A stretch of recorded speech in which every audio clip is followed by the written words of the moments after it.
Hello, survivors, and welcome to the bunker with RSG. I am Team McVenom, one of your hosts. Thank you for joining us. We have our panel members, and we have a special guest tonight. First, our panel members, we have Daedric. He's probably muted. We have Delete.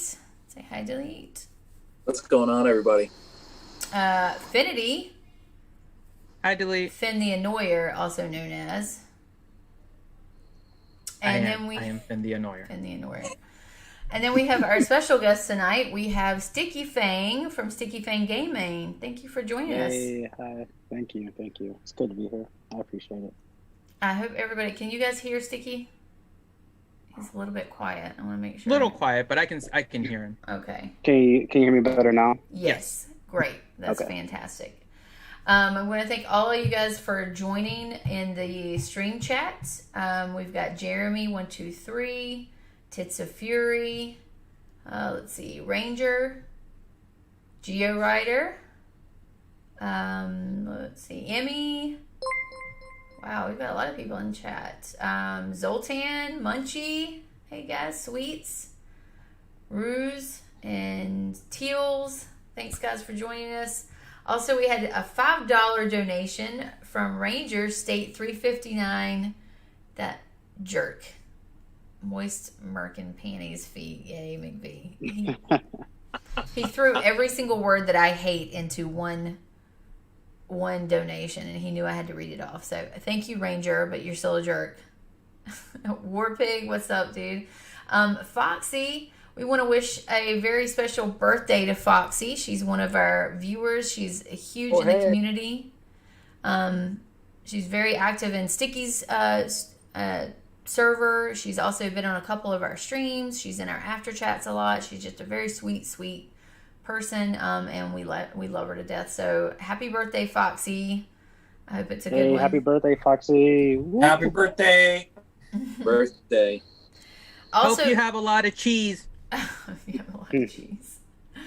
I also need to give a quick shout out to somebody that sent me a message. Her name is Ms. Misfit, and she sent me a message on Discord that just said, "Hey girl, I wanted to let you know that I love your YouTube shows. I'm always cracking up laughing at you guys." She's been playing in a different state, but because of us, she started a new account in 359. She's awesome, and she said it's great to see other strong women playing. Girl, I feel you. I'm glad that you were able to join us for the ladies stream last week. And thank you for your support. And I can't wait to play with you in 359. Thank you for reaching out. And shout out to Misfit. All right. You're not asking the question? What is the question? Hey girl, what's it gonna take you to come into the RSG guild in 359? Finn thinks he's so smooth. That recruitment life, let me tell you. Just saying. The most lame recruitment.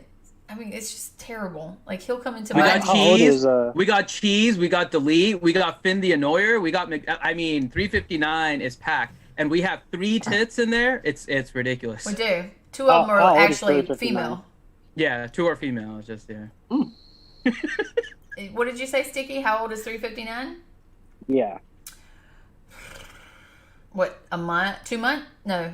So it'll be similar to the amount of time I've played, which is now 63 days. Yeah. I mean, there's still people, new people joining like every day, so it's which about is cool. 9 weeks. It's about 9 to 10 weeks old. We have a lot of RSG players that are just like flooding in, and it's a good place for them to learn the game because we're, it's a kind of a chill state. There are some aggressive people, but RSG is pretty good as far as experience to protect them and like just teach. So it's been a fun state, I have to say. All right, so thank you all you guys that came in. Sub-Zero said, "Is that Cara Dune? You're my favorite tonight." Sub-Zero. No, I'm not Cara Dune. I'm Finn. Calling me Cara Dune. Shh. He knows I love Cara Dune. So, new things. What do we have to talk about tonight? There's so much that's happened this week, right? Daedric, is there anything that you want to broach a topic first? Are you muted? You're muted, dude. We can't No, make you giggle. Oh, okay. no, I'm not muted. No. There's a lot. It's a matter of where do I start. Also, before you start, how you doing with that nice haircut, boy? Mm. I like it. It looks good. Yeah, I still got the rusty shades. Nice. I love it. All right. Well, first let's get started. Let's start off with the cool things that we liked. The things that we are enjoying. Or should we finish up with the things that we're enjoying right now? I think we can start off on that note. Yeah. So go ahead. No, go ahead. No, you go ahead. I want to hear where you're going with it. I'm always interested. No, just for me, a lot of positives in the game this past week. Personally, obviously everyone's got their opinions, but personally, I've seen a lot of positive introduced to the game in the last 2 weeks, actually. From as I wasn't a fan of Plasma and new heroes, for a while, and how early they introduced them. The rollout itself. So, in terms of actually putting it into the game, the rollout was really smooth. I haven't seen any hiccups at all with Plasma or with new heroes. The fact that you can exchange heroes without actually buying them. The 3 new ones where you can switch out the new gen with essentially the new gen again, but you're not having to spend any money, and it's a equal translation. So if you have them all maxed out at general, Zach, Ernie, and Jarrett, you automatically get the 3 new ones at general with the boosted stats and the like. So huge win for even free-to-play players who have those heroes, and they're able to switch over and get better statistics without having to spend a dime. Now, the game itself, of course, is still making money, because if you haven't maxed out the heroes, you still have to put money into it in order to get them maxed out. So I did really like the rollout in terms of how the Plasma and heroes were actually applied to the game. I was a huge fan of the anniversary event, so I know it's still going on right now, but I do really, really like the layout. I thought it was really cool. The fact that, we had an anniversary menu where we could access all the events from one page. The commute event that just ended a couple days ago, the devs, I think we can all agree the devs were really eager for the people to beat it, because in your system mail, the devs actually emailed everybody extra oxygen tanks in order to complete commute. So that I really appreciated. And it was clear the devs were very player support for that event to really push and have everyone complete it. First time the event was ever released, obviously the intention is for you to win and see how the event went. And, there were a few hiccups in it, but just the fact that there was such a drive and an eagerness to complete it was huge. And we were asking for a global event. Like, if you guys remember, streams and streams ago, we've been asking for a global infected platform to play on, for everybody to compete with globally. So I think that was really cool. All the new skins and pieces and decorations being added to settlements are really neat. So just overall, a lot of the rollouts that they've had past 2 weeks, anything that's been new, I find that has been really smooth, really enjoyable, made the game, spend more time than I usually do on the game because of the events, and obviously that's driving player engagement. So just overall, well done to the devs for creating, in my mind, a good experience this past couple weeks. I agree with you about almost all of that. I like the commute. Finn calls it commute. Is that what you call it too, Delete? Sticky, what do you call it? I think I just call it commute. I thought it commute too. I thought it was a fun one. We were talking about this on the last stream with the chicks about it. I thought it was fun. I mean, it was repetitive in a way, but it was something different. It had lots of really good prizes in it, and it was just a different aspect of state cooperation that we really haven't had, except for the SVS thing, but that's really still you're playing within your own alliance. And this was actually you had to reach out and talk to other members and try to get a strategy down with them as far as, you know, what path to take and all that stuff. I thought it was really interesting. And I think if they focus a lot more on that, those types of events, I think they'll do really well. What else do you guys have to say about any of the new ones coming up? So I'm kind of the opposite. I really feel like I'm like the Debbie Downer or something like that, because I was very underwhelmed with this anniversary event. I felt like it's the first year anniversary, you know, it should be big. And I felt that the event itself was cool, but it didn't live up to, like, just for me personally, to the hype of what a first year anniversary is supposed to be. It should be like, I don't know, just big and exciting. And I didn't get that excitement from the event. Like you said, it was kind of repetitive, and you really had to really hope and pray that people work together. And a lot of them didn't work together. There was a screenshot of like, hey guys, follow this path and we can beat this event together. And people were just like, screw that, we're gonna do our own thing. And then the deals for the oxygen were pretty terrible. And also for first year anniversaries and most other games, you get like other specialized deals where like things are like super cheap, or you get like crazy items for like little money or something like that. And we didn't really get that. It wasn't worth, I mean, some people like Matt and the other guy who got first place for the global leaderboards, like, that's cool on them, but it didn't, like, just getting a permanent skin wasn't a good enough prize in my opinion. Like, to spend however much money they spent to get a permanent skin, that's cool, but was it really worth it? You know, I'm thinking like, heck, drop 2,000 plasma cores, drop 75,000 hero parts or something, or drop like, you can choose your reward, but let it be something grandiose, something where people are going to actually like really fight super hard to get those top spots. And that's just my opinion. When I think of 1 year anniversary, I think big, I think exciting, I think competition, I think celebration. And I don't think that, I personally don't feel like we got it. And I didn't even play the event. I was like super like, oh, this is lame. Aww. Yeah, I you can't complain about the event if you don't even play it, dude. Come on. Well, I did, but it was just so boring. I literally, out of my dead state, I got 110th place. Gotcha. Like, yeah, I'm just a Debbie Downer today. We got a super chat from Thane Kyrell. Hi, Miss McVoltron.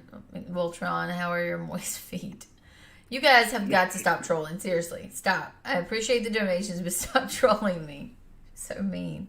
So the thing about the anniversary thing, and maybe I'm wrong, but like, I've played a ton of games where we've had anniversary events, and I don't know how much more that they could have done. I mean, sure, they could have given away a lot more stuff, but I don't know. I kind of still feel like it was good. I really like the anniversary, the whole event page that they have, like, as Daedric was talking about. I like the storybook of the review of your. I thought that was really cool. I was totally not expecting that. Like, when it said highlights, awesome. I was like, what is this? But then reading through it, like, I was just, it was a really cool thing. I thought it was really neat. Like, my person that I talk to the most is Delete. You guys have a special relationship. It was just a cute thing to relive your time that you spent in the game, and all the fights you had, and how many bios you spent, and ridiculous stuff like that. I thought that was a cool aspect. I like that they gave you the extra cake for the event that was coming up. I thought that was neat to kind of give you those little boosters. What else did they do in there? This gift thing, I don't know. What is this part of the event? You know. Yeah, the lucky bundle. Yeah. I still haven't got a lot to play with that to figure that out, so I'm still trying to figure that out. But it seems like, really cool. Yeah, it's like little gift boxes, so I can claim 30 of them. You can only send a limited amount though.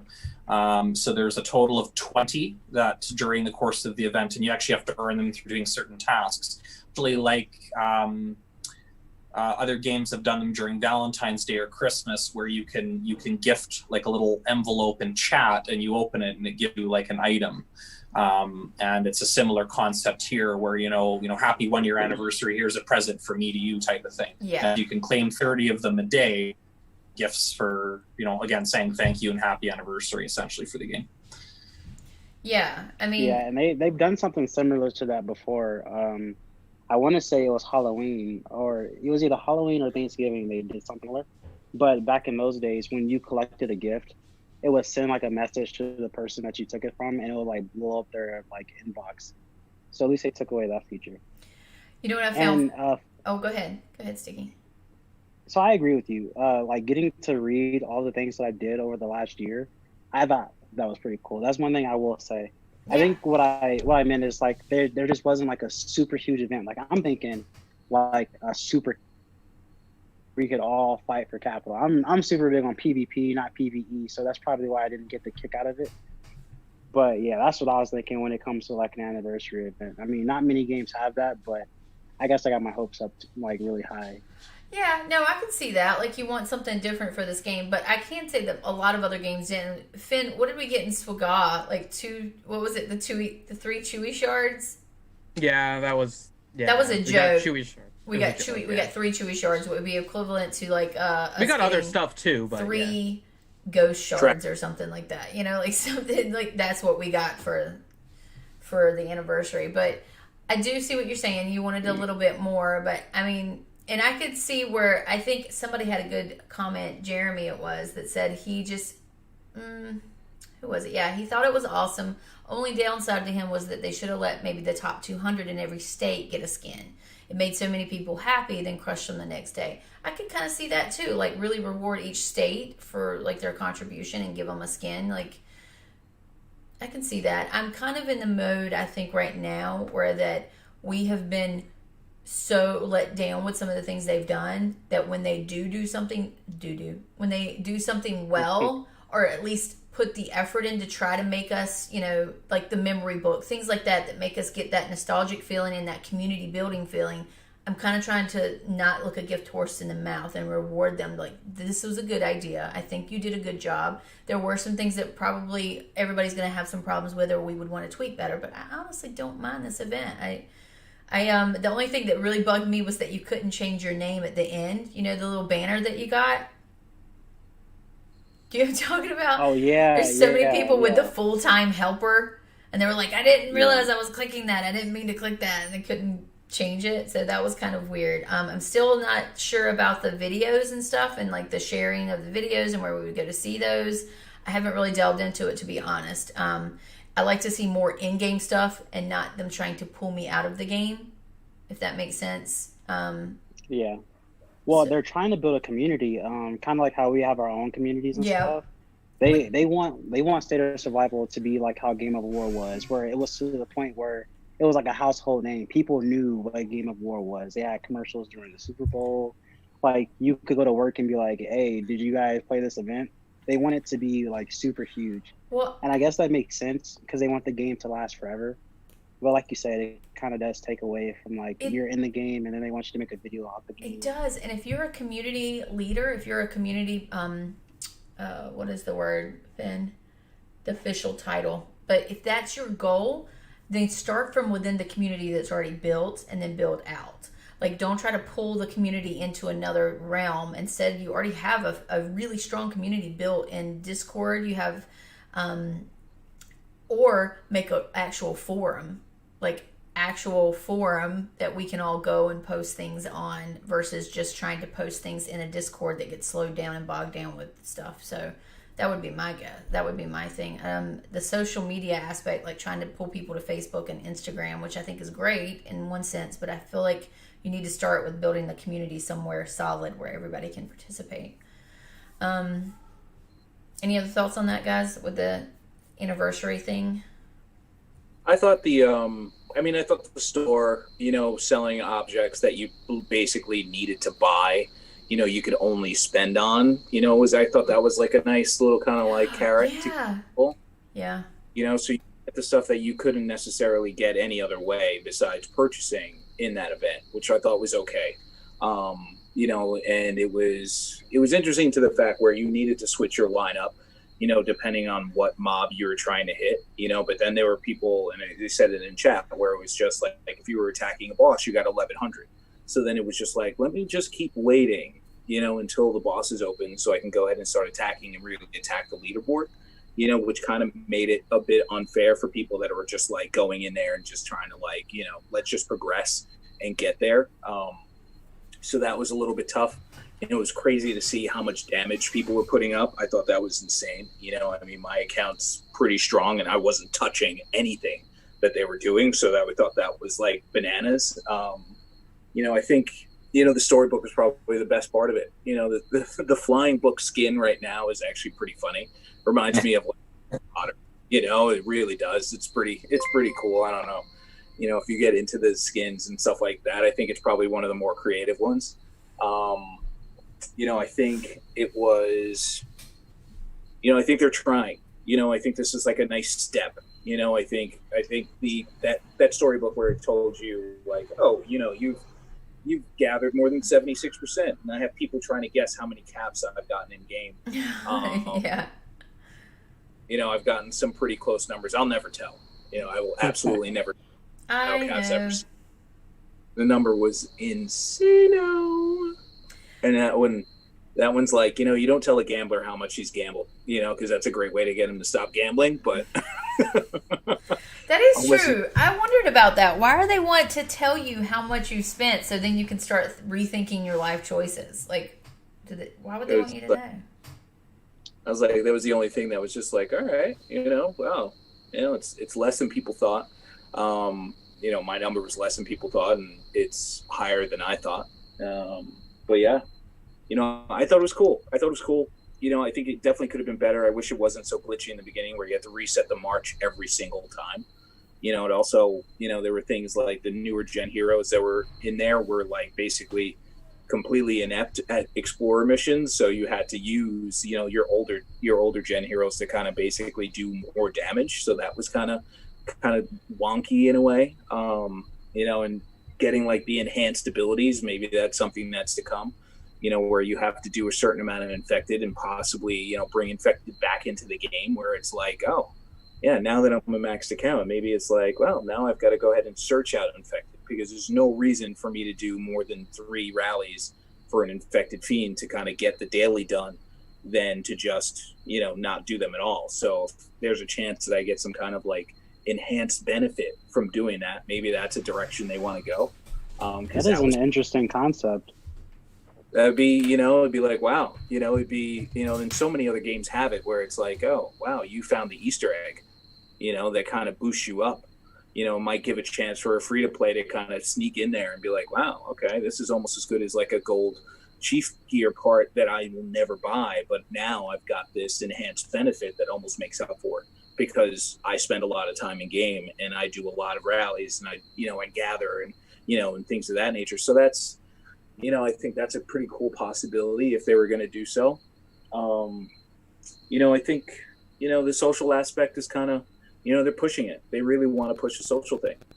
Social's a great way to get added value and just increased eyeballs on your game without having to spend money. If you've got a lot of people sharing and kind of hashtagging your game, it helps your game grow for free. And that's, as a business model, it's very, very smart. But you got to do it the right way, because like you said, pulling people out of your game, doesn't make sense unless they're finding value into it. Like 100 caps basically gets me to click on it, and then immediately before it even goes to Facebook, I X out of it and I just take the caps. And that's what probably everyone does more than anything else. Not to say stop doing it, but because 100 caps is Delete's gonna get deleted very soon because of that comment. But yeah, I thought there were definitely cool parts. There were definitely cool parts of it. It's cool to see everyone kind of going at it because you would literally go away for like an hour and something would be completely obliterated in game. You'd be like, what? Mm-hmm. How did, I was waiting for this to open and now it's already gone. So that was funny. But yeah, people attacking like and not paying attention to what the focus players were doing, was kind of funny. People like trying to like clear the entire map, You know, it was just like, what are you doing? What's going on? You know, so, but hey, people are they want to play. Yeah. I did a quick calculation, just like not hardcore in depth, but just quick calculation based off of, you know, best possible path scenario, and then tiles that didn't need to be hit that were cleared. Commute Town could have been beaten 2 days prior to the event ending. Yeah. Everyone right? did. Like, so, you know, we could have beat Commute Town and then everybody focus on eliminating as many infected as possible to get rewards, right? So, like, there is a best possible strategy. What's interesting, though, you know, and understandably, I agree with the people that were frustrated with the people who were not cooperating, but you got to keep in mind, we're talking hundreds of thousands of players in this map, hundreds of thousands. There is no way in hell you're going to get full cooperation. No way in hell. Right? Like there's just like realistically, you know, you might get 20% of players if you're lucky who will actually go, okay, you know, let's do this. This is the pathway. But, you know, we're talking people from all over the world, different languages, different time zone. Like it's that, I think that's what made the event so intense. Like that's what I enjoyed about it, is the fact that we were right at the deadline. I actually enjoyed that part, where the devs were continuously sending out oxygen tanks and more oxygen tanks and more oxygen tanks. Like, hey, like, we want you guys to beat this. That part was really cool. We were down to the wire. You know, on the opposite end of the spectrum, you know, it's kind of fun to have it disorganized, because if you did beat it 2 days before it was over, then it's just too easy, right? Agree. Like you don't want to beat something that quickly and that easily. It goes to show you the vast complexities that go into having a global event, because the likelihood of you having a large percentage of cooperation is very, very minimal. Yeah. Goes to show you they've also the ability of funneling in all that data.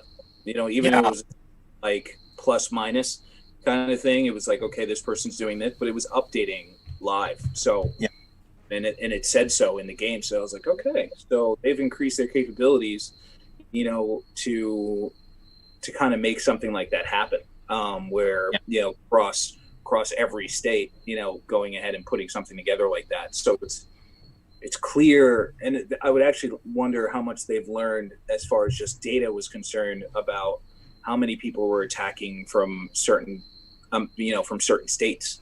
You know, because then they could track overall activity of your state, you know, to see if you truly are a dead state, see how many people actually log. You know, they can kind of have an exact amount of, okay, this is how many IPs we've had from every state in their game, you know, and they can track the progression. You know, if they wanted to, they could track the progression of death, you know, and just non-cooperation from all the other states that are out there, because, you know, it's a big problem. A lot of people that are just, you know, that are in the early states are still just kind of wondering, and they're still waiting for the next thing. It's an insatiable hunger that the earlier states have to continue the game. They're just looking, you know.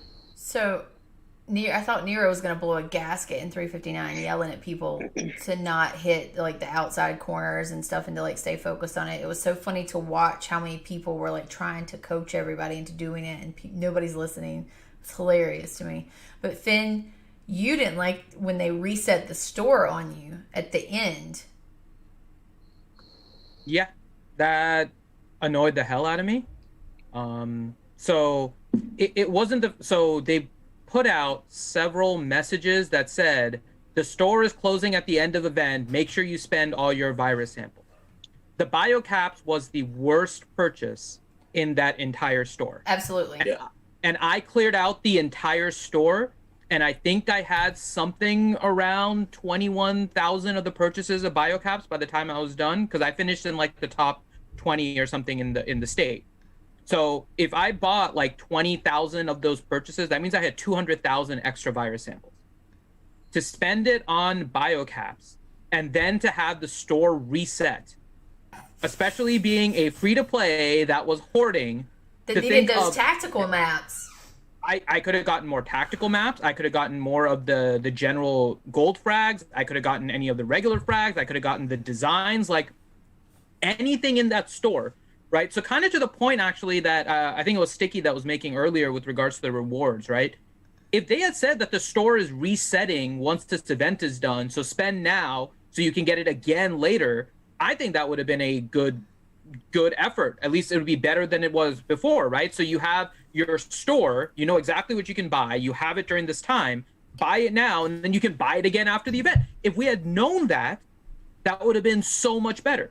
Instead, they leave the store open, right? They said the store was closing. They don't close the store, which I don't understand. Like, they take away, and I understand why the whole HQ skin, the perma skin, right, and why you have to get rid of that, because it is something that you have to spend a lot for, and I was one that received it, and I knew I wasn't supposed to get it. I still loved having it for that one day, but even then, like, I knew I wasn't supposed to have it. So it's not like I had a problem with it being removed.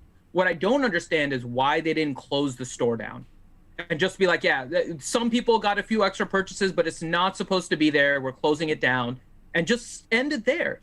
It's still open. I can go into the store right now.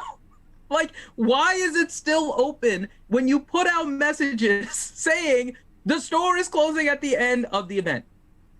It bothers me just being for just like a free-to-play hoarder type to see that, right? It worries me because I literally wasted so much, and now it's wasted. At the time, it was like, that's all I had left, so okay, I spent my virus samples. But it's unfortunate. I really wish that they did something different with regard to their reaction for it. I understand that there was a bug and the store was open. The reaction should have been to close it down, not to leave it open, which it still is, like, days after the fact. So yeah, that definitely annoyed me for sure. Especially with the fact that this game loves timers. Mm-hmm. Every event, you know, it's everything's down to the second, and then this one that had a reset on it just completely didn't, and it was just like, wow. I mean, because you're right, you know, you literally in that store, if you had, you know, if you basically didn't blow it on caps just because it was like, well, this is the only thing I can get, let me just go ahead and buy 99,999 of these, you know, because it was like, I have everything else. It was just like, that could have been, you probably could have literally saved yourself probably about $50, you know, literally $50 on the stuff that you can't buy any other place, or that you can't earn any other way besides an event like this. So that was very cheeky. And also the size of the snow globe, when I opened it up and I used it, it looks small. It was so disappointing. Giant snow globe that I picked out, and then when I put it out on my shelf in my settlement, it was minuscule. It was just like, I can't even see what this is. The alpha skin looks like it's ginormous, like it's the Empire State Building, and this thing looked like a pebble. And it was so, and then it was gone. And then it was gone. So it wasn't big enough. So just, I want to speak on system errors / glitches versus people error. So people error is when you press the nuclear war in Hawaii and make everyone think that there's a nuclear launch happening. And then critical system error, obviously totally different subject, but no, seriously, like the amount of money that app games make. So I'm like Finn. I'm not super upset about the skin. I get it. But I'm also going to go into the integrity piece. So there's a certain integrity that any company has to uphold when they're a big name in app gaming, because you have your one-off private developers who they're their own person. They don't have a team. They're just their own guy making the game. You know, you have bigger groups like King's Group who are actually part of a larger entity. And, you know, State of Survival, like, it's all over Facebook. Like, they're becoming a bigger name. So this is no longer just a small piece of pie called State of Survival. The integrity for the players is of utmost importance. Now, with the amount of errors we've seen, whether it be, you know, 27,000 hero gear parts in a pack for an hour before they take it away, whether it be, you know, them putting the Halloween skin accidentally in the in replacement of the March, and it was supposed to be the March, or cases like they pull away, a skin bundle was supposed to receive. There's an integral part to that where, with the amount of money you make at the end of the day as the gaming company, you just got to eat those losses, really. Because, to Finn's point, I'm going to use the store staying open as a prime example. To Delete's point on top of that, that's $50 worth of material. So that's actually physical money that individual could actually have been out should they have gone and purchased a bundle instead after the fact, assuming the store was closed. What the developers could have done is, Sticky made a point, it was kind of lackluster for him for an anniversary event. Give everybody a skin and have a replacement reward for the top 200 globally, because the top 200 globally were the ones that actually got the skin bundle. Well, I can guarantee you there's hundreds of other things that they could have been given in substitution of a permanent skin bundle. Because if everyone gets permanent skin, they already have the permanent skin, so they still win anyway. But they're top 200. So the devs could have said, here's the selection of 5 items that you can choose from this crate as your replacement reward. Here you go. We've just experienced as players so many of these system errors that we've had things taken away from our accounts that we've either paid for, that were earned, and we were under the understanding that we were going to keep them, right? My question being is, why was my permanent skin bundle taken away, but I still have the Halloween skin that I shouldn't have? I'm the only one in the state who got it, right? So why was I allowed to keep that, but people weren't allowed to keep their 27,000 Hero Gear parts, or weren't allowed to keep their permanent skin bundles? So they're picking and choosing what they're okay with losing or what they're not okay with losing. There has to be a consistency.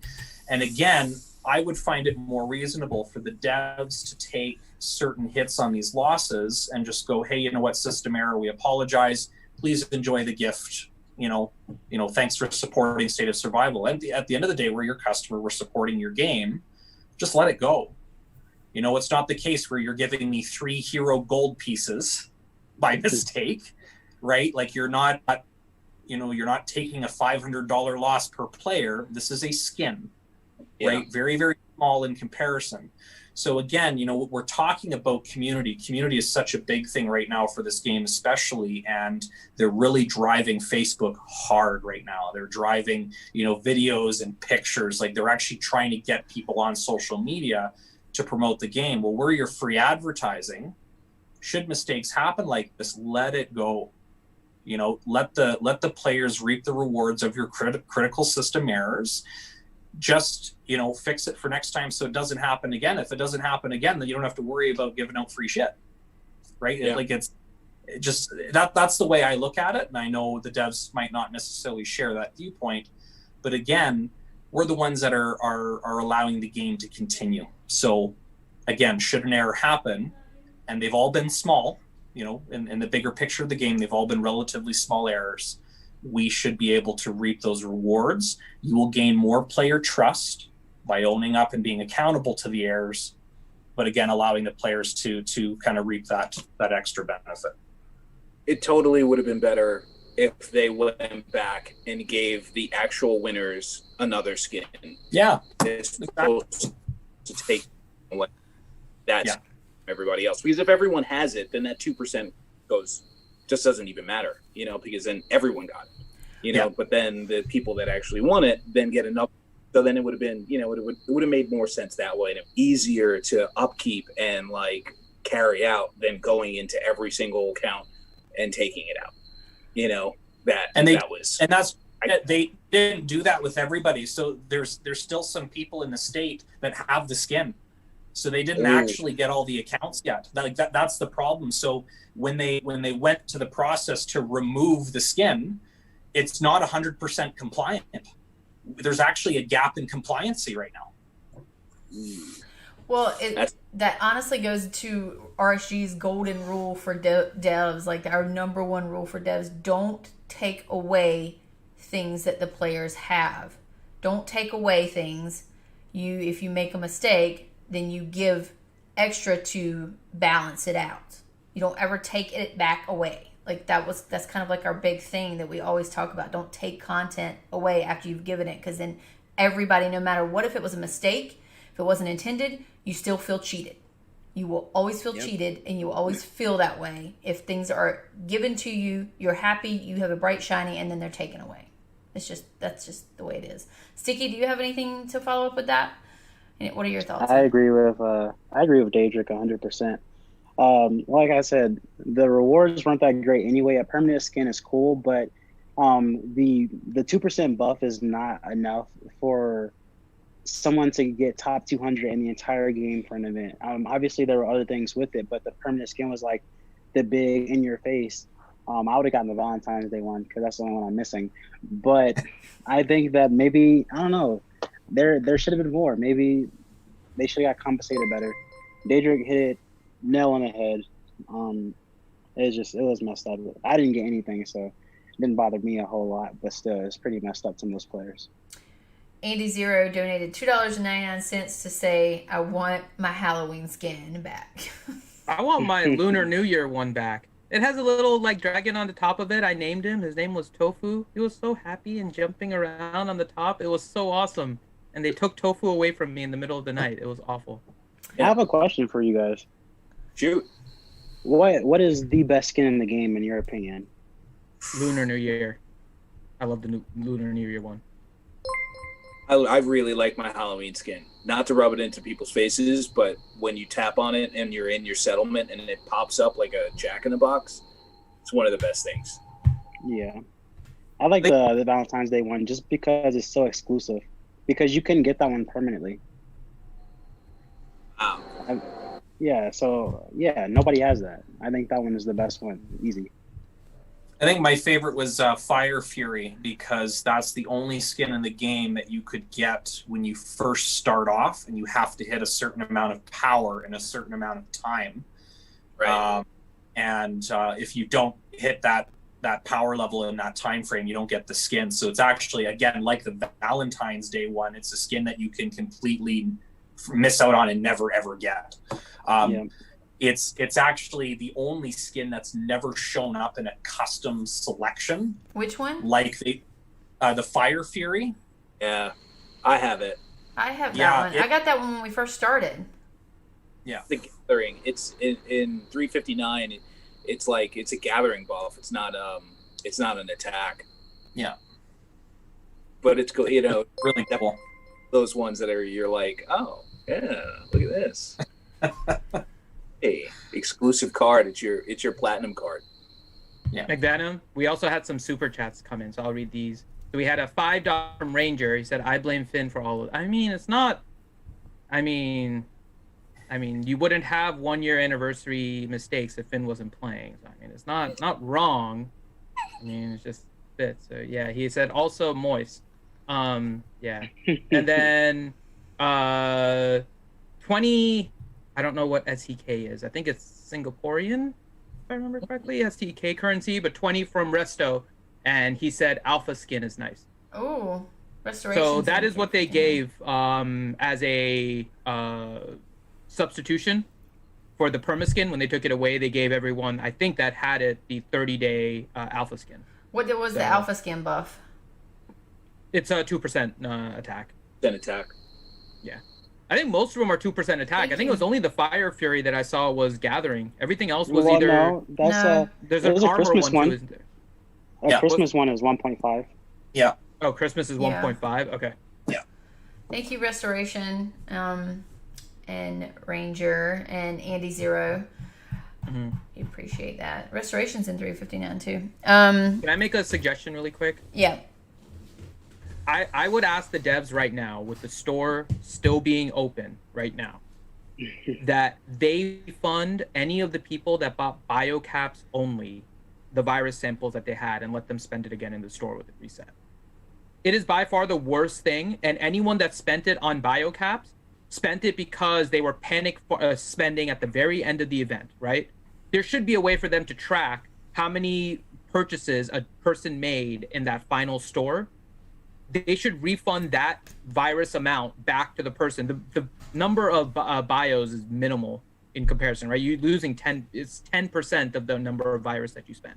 If they gave that back to the people and just let them spend it, I think that would be much better. And to the point that everyone's making, it would be a much better like anniversary thing. It's like, okay, here you go. Here's some extra virus that you spent on the bios. We're giving it back to you. Spend it again in the store. Have fun. And you get to choose what you need for your account. I think that's actually a really good idea, Finn. And just that one person, you don't have to give like everything back. Again, single thing, like it's very restricted, and let them spend. That's what I would do right now. If they could. So it's interesting what's going on. So if you remember, I think this was a month ago or something like that, I was talking about, on a good, dev team, realistically, you'd want the architect, the artist, and blah, blah, blah, that whole piece. The game is moving in an interesting direction. Like I said, I've been very happy with the past couple of weeks. There is somebody on the team that is in a completely different world. And I honestly 100% agree with you, man. I honestly think, seriously, it's one person. I think there is one individual on the team in particular that has a large amount of influence because we're seeing these things, but that's in a completely different headspace in the group. And we're obviously at the effect of seeing some of these things because, I'm not an IT guy, but I've been around enough developers to know that when you have one guy who's got a different agenda than the other three, you see that in the actual, in the game itself, right? So it's just that consistency again, right? And it continues to be the player integrity / customer service piece where, I'm super happy that as a VIP customer, I get an exclusive guy I get to go to and say, hey, this is what's going on Discord. I don't have to submit a ticket. I just get to message a guy in Discord, right? But what about the, vast majority of other players who've also been playing the same amount of time I have? They may not have, I actually don't know what I did to qualify. That's the thing that I'm actually curious about. Because then my question to the devs would be, what about these 50 people in my state who aren't VIP status? Who might have spent $20 less than you and hit some weird cutoff. Exactly, right? So I'm wondering what the qualifications are because, with that being said, they provide just as good as feedback as I do. So it'd be invaluable for them to also have the same connection to, quickly go on Discord and message this guy with this thing, right? Again, it's player integrity. And there's someone on the team who's not in the same headspace. And it's driving me nuts because I can tell that the game is trying to go in the right direction. We're actually seeing things. They're listening to the streams. They're listening to what people are saying on Discord. We're actually seeing positive change. And it's not always stuff that we're super happy with, but the game, the direction's going and the amount of reputation it's gained and it's becoming, again, a Facebook name now for an app game. There's somebody who's just not there right now. I think I know how you qualify for the VIP, Daedric. 2 billion kills, man. Easy. Oh, yeah. 2 billion kills. That's what does it. So... Fight Club where they're going through this giant presentation and it's like, the guy's clearly into it and then the boss speaks up and he's like, can we get this icon in cornflower blue? Completely not about anything that they're discussing, and it's like that's what he's focused on while everyone's going, yeah, we really need to straighten all this and that, and then the guy goes, yeah, we really need to change the color right now. What were you saying again? What were you saying? Resto donated SEK. It's Swedish krona. I had to look it up. Ooh, Swedish krona. krona. He donated some krona. Why release things from the test server when we didn't even get to give you feedback? Oh, yeah. So I mean, the test because was literally they I'm sorry, go ahead. no, the test server just turned out to be like a glimpse into what was automatically going to happen in a week and a half. You know, it was basically Yeah. the way. There was no chance to kind of even like really bug it or for them to really fix things that were going on. So it was just like, what? I was like, this isn't a test server. It should have been something that was like 6 months out, not like 6 hours out. so Yeah, I agree. And I think what it was is that before they even opened the test server, they had already made the decision that they were going to push out the heroes and the plasma. But what they wanted was people to like take a look at it and be like, oh man, this is coming out. And the test server, screenshots get made and rumors start to go. hype. And they wanted to get players excited. That's what it was. Mhm. And I think it kind of it did get people excited for Plasma level 4 and 5, but for the heroes, I know some of the guys I talked to when I first started seeing like the new heroes, they were kind of pissed because they were like, this is the quickest devaluation of their heroes ever, But then when they came out and you could exchange them, they were just like, okay, this is the best update they've ever had. So I think it was mostly to like get hype and less of like, oh, tell us what we need to change, because they didn't really want our opinion. Agreed. For this server. 100%. A beta, that wasn't a beta. A beta testing server, a testing server has objectives or goals where they assign people like, this is what we want you to test out. This is what we want you to try these different heroes in these different situations. We want you to test out all the interface, all the events here, and give us feedback in this format. Here's the place that you give us what your responses are to the feedback. That wasn't a beta test. That's not a true testing environment. And not just to let it open to whomever. I'm sorry, but like when they start saying, here, open beta, here's the links, pass them out to everybody, that is not a beta program. Mm-hmm. It's not. Yep. There's just no way, if you open it to such a big amount of people, you cannot filter through the feedback appropriately, because a lot of it's going to, like 50% of it's going to be crap that you can't implement no matter what you do. It's just going to be somebody ranting going, this is stupid, why don't you change this and give me 20,000 free biocaps? Like those types of feedback you don't need. So you really have to minimize your testing group to people that that are going to give you good quality feedback. And they didn't do that. So I don't know what that was. That was what you said it was. It was a hype. It was a get people hyped up about new heroes, get them to save some money so that they can spend them when they come out. But you know what? I honestly feel like they do have a beta server out there somewhere. And like you said, they have a select group of people who they are having test these things and give them advice.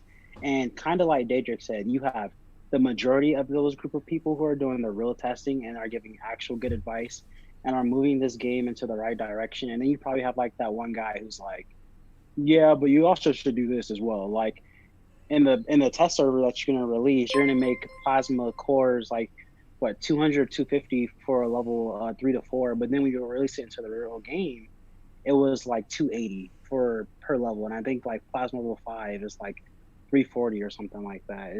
It's a lot more than what it was in the beta server. So I don't know. There's somebody telling them to make it a little bit difficult for the live action stuff. Oh, Ramon. So Ramon is a YouTuber. He's a big YouTuber. He does Star Wars Galaxy of Heroes. He does some other games. We've been trying to get him to play State of Survival. He's been a little bit reluctant, but he just dropped a $5 donation. I love T McV. Love you too, Ramon. You should come join us. Who else? Resto just donated another 10. Is it Kronos? Kronos? Krona. Awesome. Krona. I like Kronos. Krona. Krona. And then NMS is better than SNM. Those are fighting words. I mean, it's up to you what your kinks are. I mean, we I can't don't know, comment but you got on that. Fury in here. Those are fighting words. I mean, if you're too. into SNM, I don't know if anyone will agree with you. So I mean, just that's a judgment statement, and the views of Resto do not necessarily reflect the views of anyone on this panel. We are simply repeating what is in the super chat. So the other thing that I wanted to point out too is like, these testing servers also make a lot of people really, really nervous too. Like when they put out some of this stuff, yeah, it gets a lot of hype out there, but then you've also got these realist players like me and Finn and some other people where we're just like, some of these heroes are going to widen that gap between free to play and spenders so much that I worry about the game. I really, really do. And I know that every game has those people that say, oh, this game is going to be in. They're killing the game. They're killing the game. But you widen that gap too far, and that is a sure sign of death for a game when you have that free-to-play gap so much longer, like just, immeasurable between them two. And I think that kind of scares me about that. What do you guys think? Sticky? I got to chip in on, I got to chip in on this one. So I actually really was very happy when they released the 3 new ones because I felt like the gap was too close. Really? Yeah, honestly, because what is happening, or what was happening for the last couple water raids and capital clashes, was that you can rally people who you should be able to beat, but because they have, let's say they have the same heroes as you, but they weren't completely leveled up, you may not win that rally, even though you should, just because the top end stats were the same. What was it, 290 or 300 or something like that for Jared, Ernie, and Zach? Or let's say they had Miho, Ash, and the other girl. with the stats being so close, the only thing that was different was the skills. And so the skills are great, but let's say I'm rallying somebody and my max rally is 1.1 million troops. You're hitting somebody with 2 million troops, but they have lower stats than you. They were still winning, even though you should wipe the board with them because of how many troops they had and because of how close the stats were. And that's kind of upsetting a little bit for a big player, for a rally leader. Now with these new heroes, Tyler Kurtz, Brooke, and Julia Garcia, with their top end stats being 390, that now gives us rally leaders a little bit more wiggle room to hit people that we know we should destroy. And I'm speaking from a top guy perspective. It sucks hitting somebody that you should be able to beat and you lose. It kind of demoralizes you. It's like, why am I putting so much into this and I can't even beat people that I know for a fact I should be able to beat? That's just from the top perspective. Daytrick, he might have a different mindset. What do you think? Yeah, I actually feel the opposite. I feel the gap has always been large, and I feel it's been made even larger. Typically, Sticky, I'll just use your example. Typically, if I've found that I have not been able to win a rally, generally it's because the other person I'm rallying against, stats are similar, but they have more plasma. So with more plasma troops in their rally capacity, those stats outweigh the less plasma that I have in mine, right? So there's a whole bunch of factors with that. But, the fact that you can exchange the hero at no cost, that gives free to play and pay to play the ability to go back and forth. But why would you have Zach, Ernie, and Jarrett when Brooke, Julia Garcia, and Tyler have larger stats? It doesn't make sense to me that someone would keep the 3 older ones and not have the 3 new ones when we're talking 90% increase in statistics. It's insane, and it's free, right? You're not paying anything. So the gap for the people who have the heroes already remains the same because everyone can exchange them. The issue here that I find is the people that do not have Zach, Ernie, and Jared, the free-to-play players who don't have an abundance of, legendary heroes or troops or plasma. So, we're talking about a hero release, Gen 5/6, however you want to call it, and a plasma release. And there's actually, so I'm not sure people know this, there's a possibility of T11 coming out. Yeah. Right? So that's another thing, right? A free-to-play player with T11 doesn't matter. If I've got my Brooke, Julia, and Tyler maxed out, right? Like we're talking 700% plus statistic. Like it's just disgusting. You know, free to play players now, I've actually stopped burning in a while, but you know, if I were to just go out today to, you know, some of the lower tiered alliances, like I can just solo. I can continue to solo, where the game, when the battle mechanics changed, and Delete and I were talking about this, I actually couldn't solo as much anymore. I was relying heavily on rallies, because even for a player that I could solo, I was taking a huge amount of losses in comparison to what I used to do. So I had to rally. Now I can solo again because of this gap increase. And I have no problem taking the losses because the stats are so much higher. You know, free-to-play players, typically I've seen max out at 200%, maybe 300 if they're lucky, attack and defense, and their health and lethality maybe in the hundreds.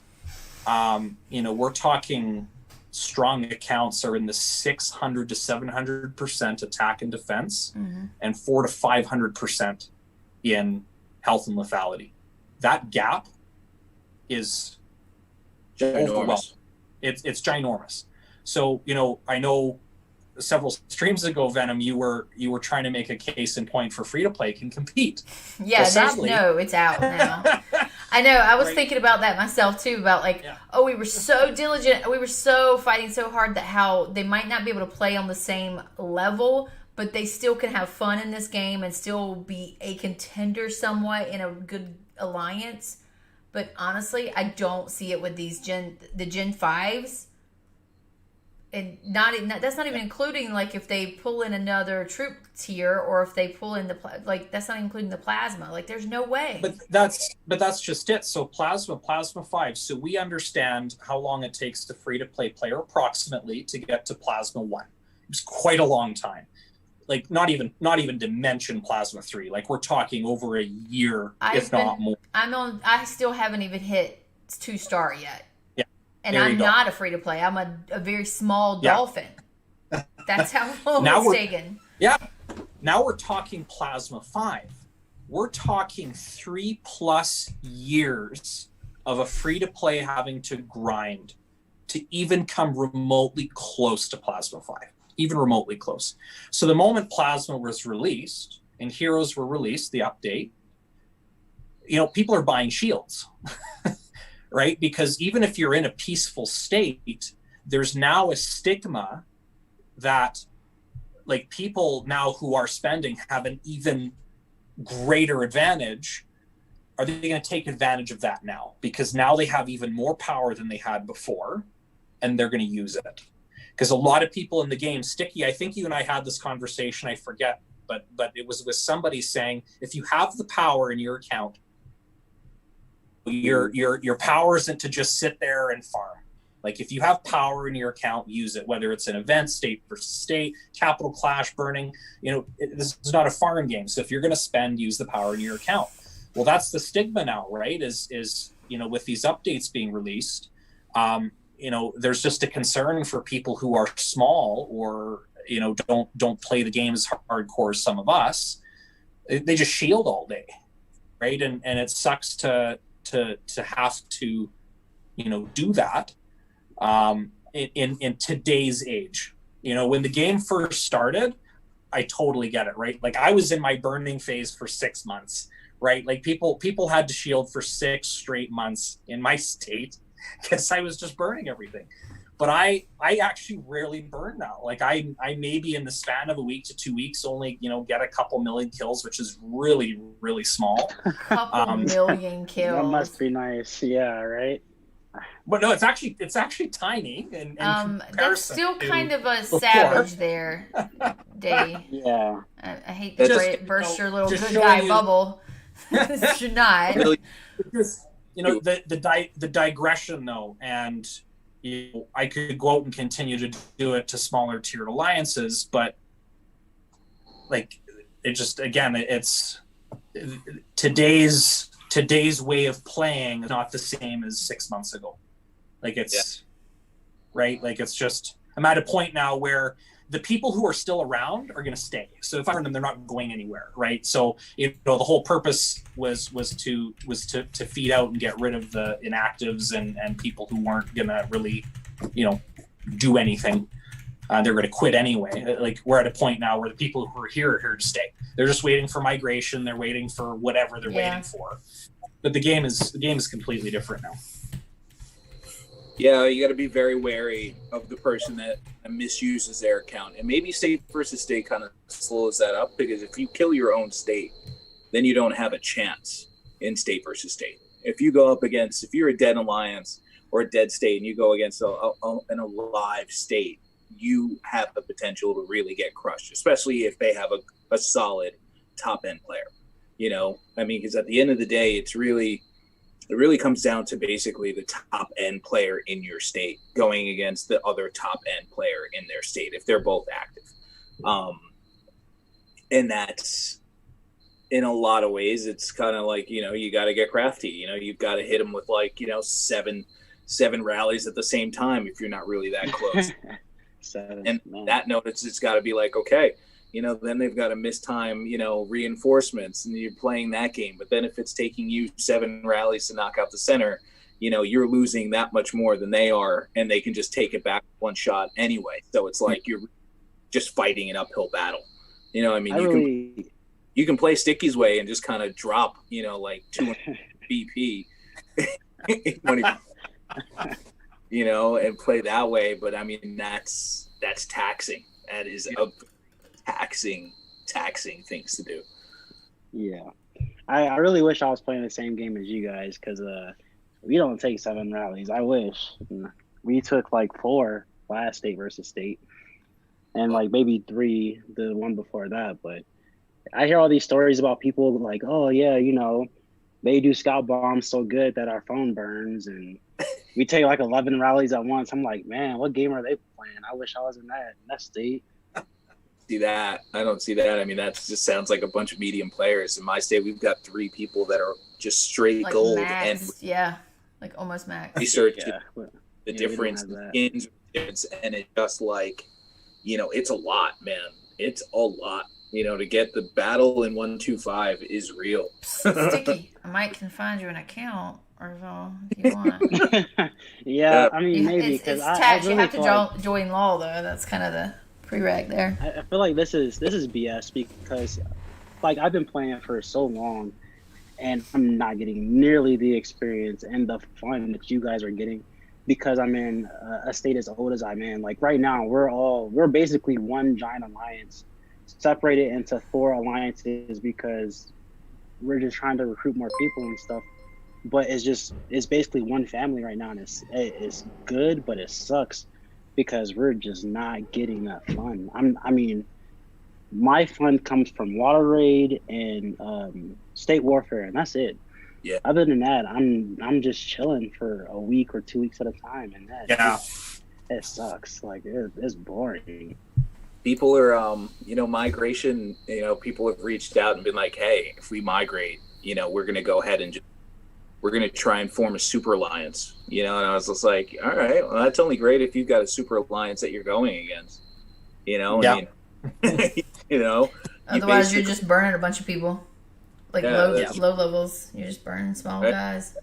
Okay, but that, setting up a scenario where you can just get a room hardcore players, that everyone's got strategy, everyone's got a really big account, and you actually have to use your brain to win the game, as opposed to just 3 taps and send your troops out.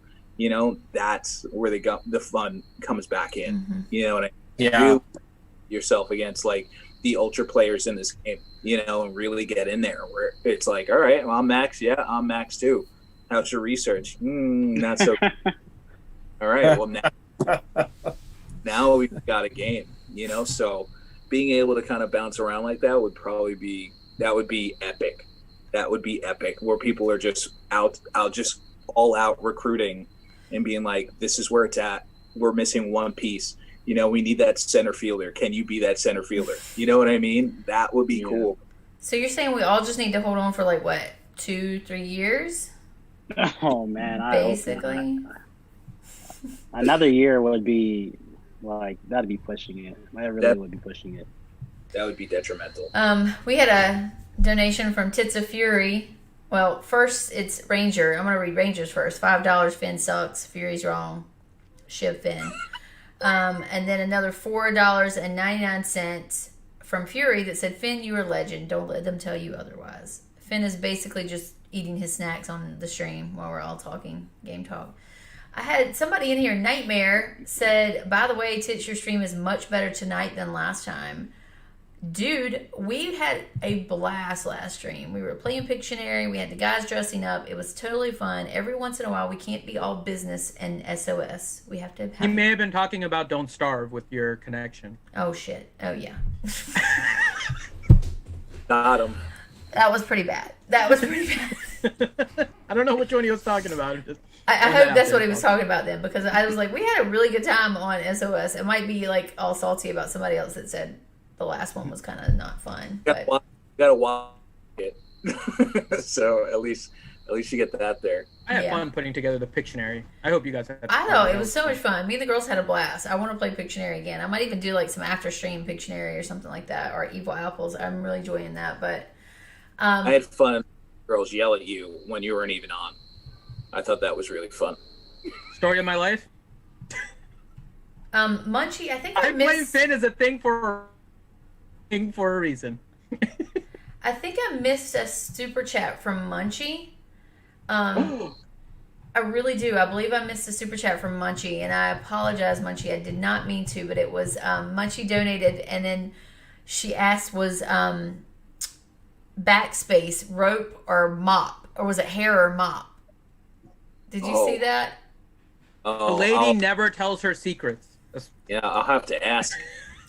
Oh, speaking of, I forgot the first code here, guys. There we go. First code for the night. I meant to do it a lot earlier is State 69. Please don't post it in any chats. This is just for you guys watching. This shows you that the devs watch these streams because these are things that only happen in the streams, and the devs give us these codes. We really need someone from State 69. There is one dev in particular I know that is watching the stream all the time, and he just goes through and picks out these gems. We're all RSG State 69. Every YouTube member to the RSG channel, get those State 69 emojis into the chat. You are all RSG State 69. Yeah. So go redeem your codes. Actually, I better redeem it, or else somebody's gonna spread it out there. But yeah. So they do watch it, and it's funny. My handler, every time he gives me the codes, he kind of giggles, like with the McLemmon one. He's just like, "I didn't do it. It's the dev team." I'm like, yeah. See. Now that particular guy, we need more of him on. Oh yeah, I love him. I'm ready for him to come on. He knows who he is. I've been asking for him to come on stream, and he's a bit shy because English is his first language, so I think he's a bit shy about that. But I'm gonna get him on eventually. I can't wait for the code to be cheese plate. Now, see, the problem is now they can't use that because they won't use that code. Remember, they guessed bunker like a few episodes ago. Because they guessed bunker. Somebody guessed bunker the last one when they put a big, they put the publicity thing up and they said that it's going to be changed to the bunker. Somebody guessed it and they used up all the codes and spread it in Sticky's Discord. Code breakers. Yep. Sticky! They did. It's not my fault, I swear. Nothing you can do. Your If they Discord guess is it, a they guess handful it. there, Sticky. Well, with State 69, your Discord's going to be pretty sticky. I'm sure it's probably already posted. Did you Haven't do checked. that? Really? You said that. No, it wasn't me. I was talking about Daedric saying that. Yeah. Can I comment really quick on the free-to-play and pay-to-play gap? Are you going to rant again? Are you going to rant again? No. Do it. No, I'm not going to rant. I ranted about the store, but I'm not ranting about this. Go ahead. I think what gets lost sometimes is that the extreme whales and the free-to-play are the extremes on the entire spectrum of players, right? And we compare it because it gives us an idea about what the total spectrum is, right? We know where the free-to-play are, we know where the spenders are, and we try to figure out kind of how close they are in order to gauge it. Now, you guys are much better judges as to how close free-to-play and pay-to-play are, especially later game, because I'm not there yet. But just in general, while war games have a little bit of a skew sometimes, they're going to be pretty similar to most games, which is that the majority of the money is going to come from the high-end spenders, right? That's where the majority of kind of their bulk is going to be coming, because there's just people that are constantly spending. But what you don't want to neglect is those middle spenders, those small amount of spenders. What happens when you increase the gap between free-to-play and the spenders is that the little ones are trying to decide, if I spend $5, how much does that separate me from the free-to-play, and how much closer does that get me to the pay-to-play? If that gap starts increasing too much, what you lose is that high volume, but maybe slightly less profitable middle spenders, the ones that are buying those $5, $10, maybe even $20 packs every month, putting in that little amount because that's how much they can spend on a mobile game. That's where you're going to start to see some of the dissension, maybe with some of the decisions, right? Free to play, in all honesty, should go into a game, try to have fun competing, but realize that spenders are going to have an advantage. If you're going in, like, I'm trying to compete, but I'm under no delusion that I'm going to be able to keep up. Like, I'm having fun trying, I'm having fun, like, trying to keep up with the events, but I know I'm not going to be, like, top in anything. It's not really feasible for me to do it as a play. So the idea is that I compete as best as I can and try to keep up. But what happens with the spenders that are just lesser spenders, they're going to get discouraged from spending. And we see this actually now in the other game we cover in Galaxy of Heroes, right? They've started to increase the amount that you need and how quickly they're getting like these top tier characters. And what you're getting is mid-level spenders just being like, what's the point? They're releasing things too fast. I can't keep up. And I would much rather now just go free to play. So you still keep those high level spenders because they're doing it for the competitive advantage. And especially in a game like this, where it's a war PvP game, right? People will spend to keep that advantage, or at least maintain some kind of advantage over the majority of the people in their state. What you're going to start to do is discourage the middle players if you increase that gap too quickly. So it's something that, and again, I wasn't in the beta, so I can't like gauge it well enough, but just from your guys' perspective, with what you see with the new gen heroes, do you think that mid-level spenders, just like the $20 or maybe even $50 a month spenders, right, which isn't enough to be considered like a Kraken in any way, because I can see, and I've heard the stories of delete spending, so I know that it's definitely not enough to keep up, but so do you think with the new heroes that are coming out, are the like $20, $50 a month spenders going to be discouraged from spending at all? Or do you think it's still to a point? I don't think so. I don't think so. Absolutely 100%, because I'm one of those spenders, and now I am not spending on the game anymore. Because if I am at that point now that I know I can spend $50 every couple weeks or even a month, and I will never ever catch up. No matter how long I play, I'm not going to catch up to delete. I'm better being a support person to the Alliance. I'm not going to catch up to them. So why would I put in more money instead of just cruise on as a free to play, as Finn does? Easy, because you want to, as a support player, you need to defend yourself, right? I still can. And to defend yourself, well, it'd be easier to defend yourself if you did spend that $10, $20, not necessarily, $50. because I have delete, who I can get his support heroes in my Alliance. I can get him in my castle. I have a lot of troops. A lot of people don't think it, but I have a shit ton of troops. So do I need to get the top heroes if I am going to defend? If I'm solely going for defense, I am in an Alliance that can always reinforce me, and I can get those top heroes in my defense. Does that make sense? So yes, it makes sense. But so think of it like this as well. So let's say you have 3 max guys in your Alliance, right? So that gives them 18 marches in total. And really, you kind of cut that in half, because only their top 3 marches are going to have decent enough heroes to give your stats that boost that you need to defend against some big guys rally, right? Let's say it's like 2 generations of heroes from now. You're completely done spending, and you have what you have right now. But those heroes later on are so powerful they no longer need to rally you. They can just solo you. If you aren't spending that 10, 20, $30 to get the fragments for those newer heroes or something, and your stats are being stagnant, you're gonna open yourself to get hit easier later on. So I would think that it'd be easier for somebody to spend to defend themselves than it would be to completely just give up 100% on spending and just kind of hoping that someone's going to be able to support them later on, and they might not be able to. No, I disagree, because I don't think anybody is going to get to a point where I'm not going to let the gap go so far around heroes that my heroes are worthless in defense. Like, I'm going to do the change, and I'm doing events so that I can get heroes. I'm doing the trade-ins. I'm saving my bio caps to do some of the trade-ins, to where I'm going to have the newer heroes at least to a level where they're not going to solo me. I'm sorry, like, they're not going to come in and just solo me out maybe if I'm not playing smart and they just want to kill off a bunch of their damn troops, they can try to solo me. But, like, it's not just going to be an easy thing for them to just swoop in and get me because their heroes are such a higher level than mine. Does that make sense? Mm-hmm. Like, yeah. So I'm just thinking about, like, when new features come out down the road, because we know there's going to be more coming.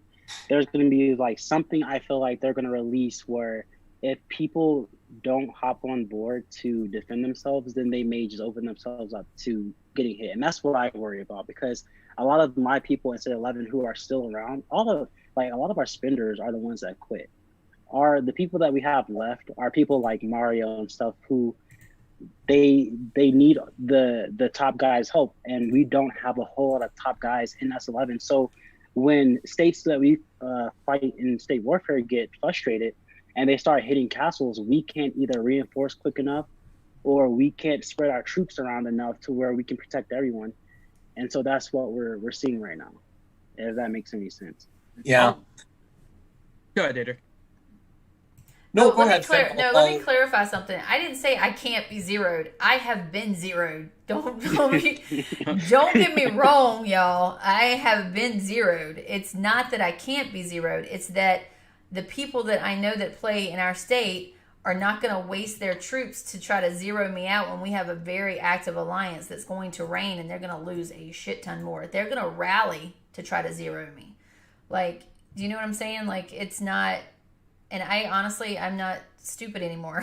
Like, when I was first getting zeroed, I left my shit out a lot. Like, I don't do that anymore. So, I think if you still play smart, you can still play defensively with it.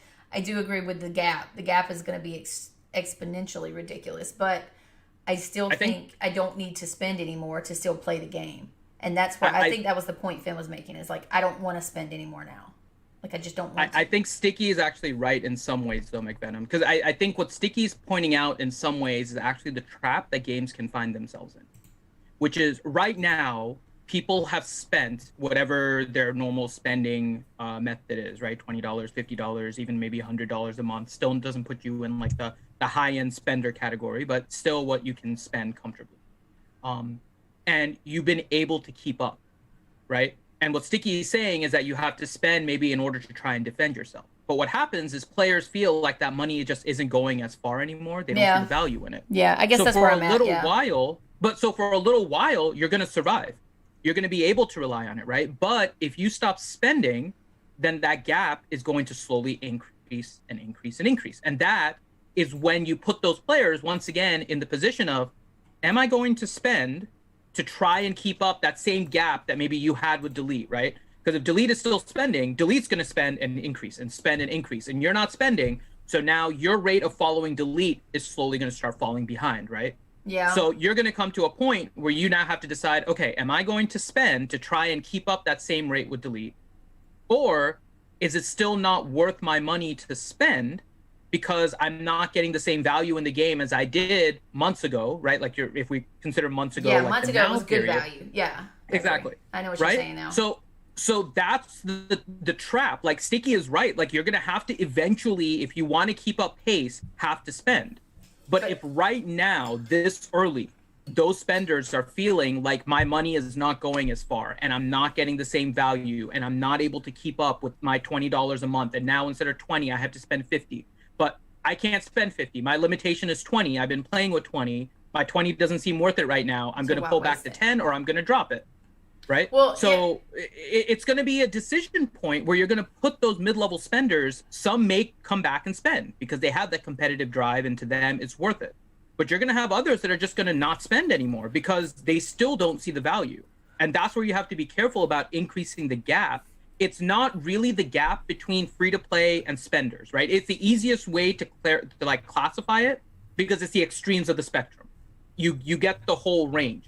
But the farther apart it is for the middle people to try and keep up with the pay to play as well, like the high end pay to play. And that's where they have to be cautious about pushing any of those limits too far. Concern about free to play and making sure they're having fun is always something to consider, but they're not the spenders. They're not the ones that are supporting kind of monetarily the game, right? It's the top 2% that's honestly supporting the game. Mm-hmm. But there's still like a 90%, or I won't say 90, probably like 75% or whatever of the player base may be spending a little bit every now and then, right? I don't know what the exact numbers is, but I'm just going to throw that out there, just a random guess. But if there's like 75% of the players that spent a little bit, $10 a month or $5 a month, you don't want to discourage them from it by increasing it too much and making it feel like their money isn't as valuable. So it's a balance that they have to strike. And it sounds like from what you guys are saying, these new heroes are increasing that gap very, very rapidly. But it sounds like there's maybe a free way to acquire it. So I don't know how it's going to balance out, but it's something to consider if it's going to imbalance the way that the player spending is going to be viewed after those new gen heroes are released. Well, Sticky's real quick. Sticky's question though was, or your question was, will you spend? And Sticky said, yeah, I think a lot of mid-level spenders would spend. I was just saying, I won't. Yeah, you're not. Yep.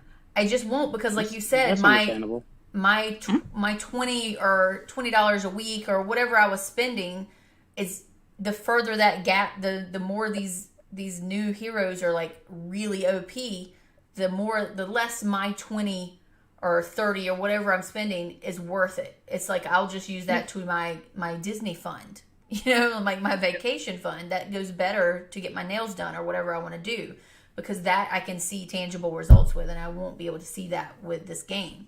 I think that was what I'm saying, is like I wouldn't do it. I don't know how many other people would. I don't know. Sticky, would you? Like, you're a big spender though, Sticky, right? Sorta. I believe the correct English, by the way, is get your nails did. I believe that's the valid point. I got them did. I got them did. Like, just in my personal experience, we have a player that just spent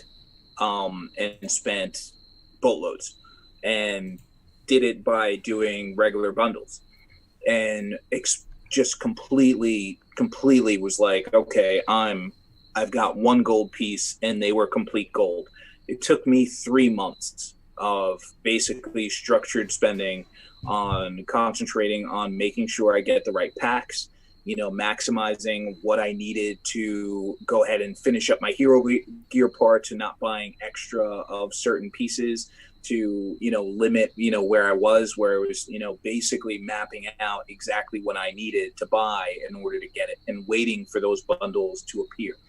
To catch him, it was 3 months of time, which is a lot of time because, as you guys know, I'm classified as a big spender. Like, I'm not the biggest, but I've definitely just now kind of got to the point where I can basically scratch him. I can't knock him out of the middle, but I can make him take enough damages where, someone else right after me can take him out, or, someone right before him can scratch him, and then I can hit him. You can hold it. I may be able to hold it if everything's kind of like, the moon's in the right spot and everything lines. And that's, that's with me being a complete gold person. I've got all my badges, I've got all my gear, and I've got all my hero gear all maxed out. So now the only difference is basically where my talent points are and where my research is. And my research is literally almost done. And that's where I'm at. But it took me 3 months of concentrating on that spend. And that's just to be a top level player. That's a lot. And that's a lot for someone that's kind of putting in the investment that I am into the game.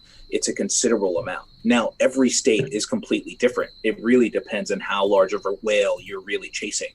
Like in our scenario, it's a completely different animal, than some states that we face that are just like, yeah, he's strong and everyone else is kind of weak. So, you can kind of push that boundary a little bit, but it really does depend.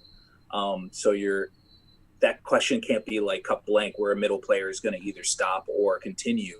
If you are a middle player and you buy the right packs and you focus on the things that really matter, where you're not buying and spending on troops, you're buying and spending on gear, or badges or medals, or, you're doing the right thing to kind of build your account, you can catch up, and may not be the person that is taking center, but you could hold a tower, you could hold, munitions factory, you can hold different things in the game. So, that's really where the middle spenders really kind of have to play, like our number 2 in 125 in law is a solid player.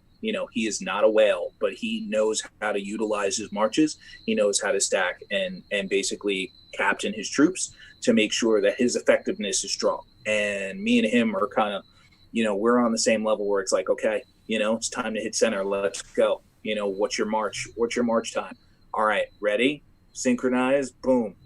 That's how we have to do it in order to kind of really kind of bump out the guy in the middle, and that's the only way. And that's when you kind of get into craft. So, is he a whale spender? No, he's probably a dolphin, but he's a solid player. So it takes more than just the number 1. You need a solid number 2 to really kind of get somewhere if you're really facing a far superior opponent. So you need to be crafty and you need to spend correctly, because this game will make you spend a lot of money if you don't do it the right way. But there is a system to when things come out, and if you can hit that system correctly and you can fight for the right facilities and fight for the right things, it makes a big difference. If you're playing trap and getting hero gear parts, if you're doing the events and making sure you hit minimums and everything to make sure that you maximize when you upgrade something, it's during an event, so you maximize the rewards back.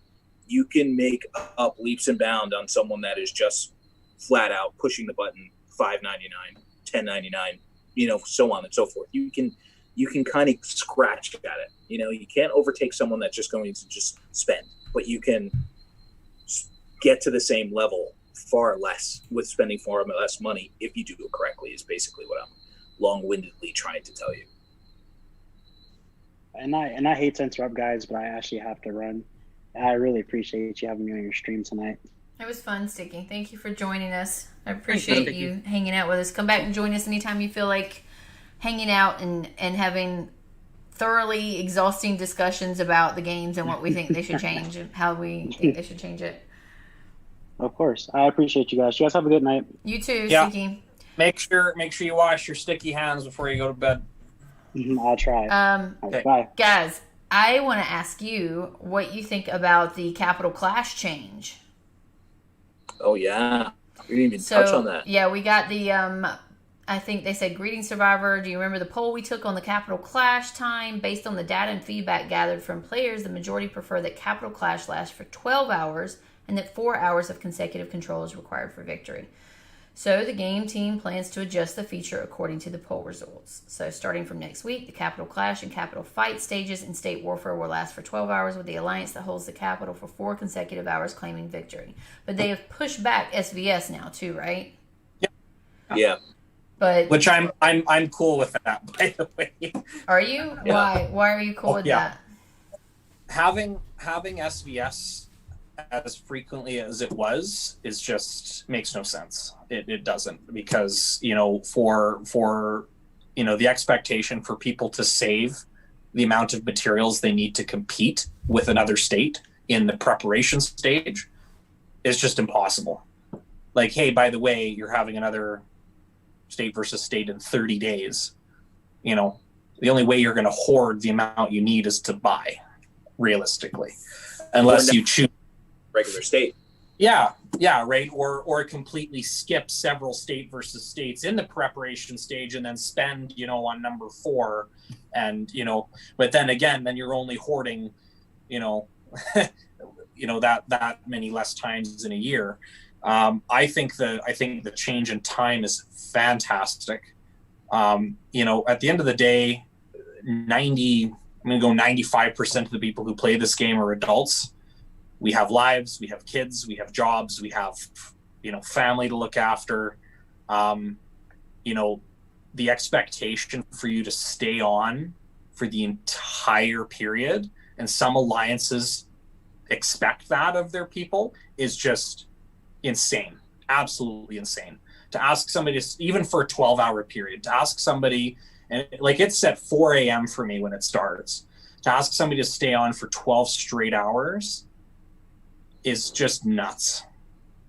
Again, like with work, life, family, like the game comes second. Like when we're looking at the span of time that you're spending on it, you know, game comes second. I think this is going to be a huge help to people, because the majority of the clientele that this game has is adults. It's going to allow more activity. You're actually going to see a hype up, and you're going to see more traffic now at Capitals because of the reduction of time. People are going to go, hey, I can actually commit 4 straight hours of time and be there, and I'm going to spend to make sure I have the resources I need. Like there's going to be an uptick in cash flow. There's going to be an uptick in traffic.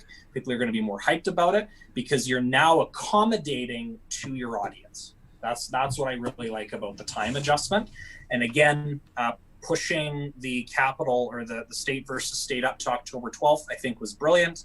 You know, lets people enjoy anniversary, you know, do all the events and complete anniversary, get it done with, you know, and then on top of that, have an extra couple of weeks to prepare for state versus state. So I think it was just really well planned out with all that release. Yeah, I think people are going to go harder, and it's going to actually cost them more, because then you don't have that much time to heal. You know, you can't just take that like hour break to be like, all right, everybody, let's just mash heal. You know, take for a little nap. while. We have nap times in ours, like midday So, naps, you know, which I slept through when I was supposed to wake back You up. slept through your nap? I mean, I know I napped, and then we were Isn't supposed to that the wake back purpose? up. Finn, Isn't that the purpose of a nap? we were supposed to like take a nap and then wake up at a certain time, and I slept through it. But I did wake up at 5:30 when I was supposed to, after a stream that I stayed up to like 3 partying with you fools in the RSG Discord. I thought I was pretty proud of myself, but I slept right through my nap, like wake up time. So yeah, I showed up late, and I was just like, oh, sorry guys, let's get after it. And I like started a rally towards center like as soon as I woke up, and they're like, we're not ready for this. Nobody's ready for this. I see you want to come in hot, but like we're not ready. So it was just like, okay, all right. So I had to settle down. But you know, a lot of the times Capitals really decided pretty early on. You know, unless you just want to be annoying, and it's 3 hours and 59 minutes in, and you land that one rally, the multiple rally, and you kick somebody out of center, and they got to restart the clock for 4 hours. You know, and then you just go back to bed, and you got to make sure that they watch just in case it happens again. You know, I mean, that's just like, you know, it's kind of whatever, but it's, I welcome it. I welcome the change. I think it'll be, you know, it'll make everything, people kind of compress what they were going to do into a shorter amount of time. I do feel bad for as many time zones are represented in this game. You know, they've got to now, it's a much tougher struggle, you know, because if that 12-hour period is basically the middle of your night, you know, it gets tougher for you to kind of play and contribute. So, you know, but the fact that it is a 12-hour period, you can probably get more alliance cooperation if your alliance is structured a certain way with certain players. So, you know, you can definitely kind of get there and make sure everyone's on for that amount of time, because a 24-hour period, I feel like we were 12 hours into our last capital, and it was kind of a bigger brawl than it had been in a while, because our number 1, 2, and 3 in state are getting that much closer. And then of course, you know, as soon as it started being battles again, they came out with Plasma 4 and 5, which kind of ruined it. You know, because it was going to be a lot more epic. Now it's basically back to a race of, okay, maxing out again. So that's kind of disappointing, but I do feel like, you know, it's a very well, and I appreciate it, because, you know, life with my kids and and family life and doing things in the real world are kind of more important than playing a game for 24 hours.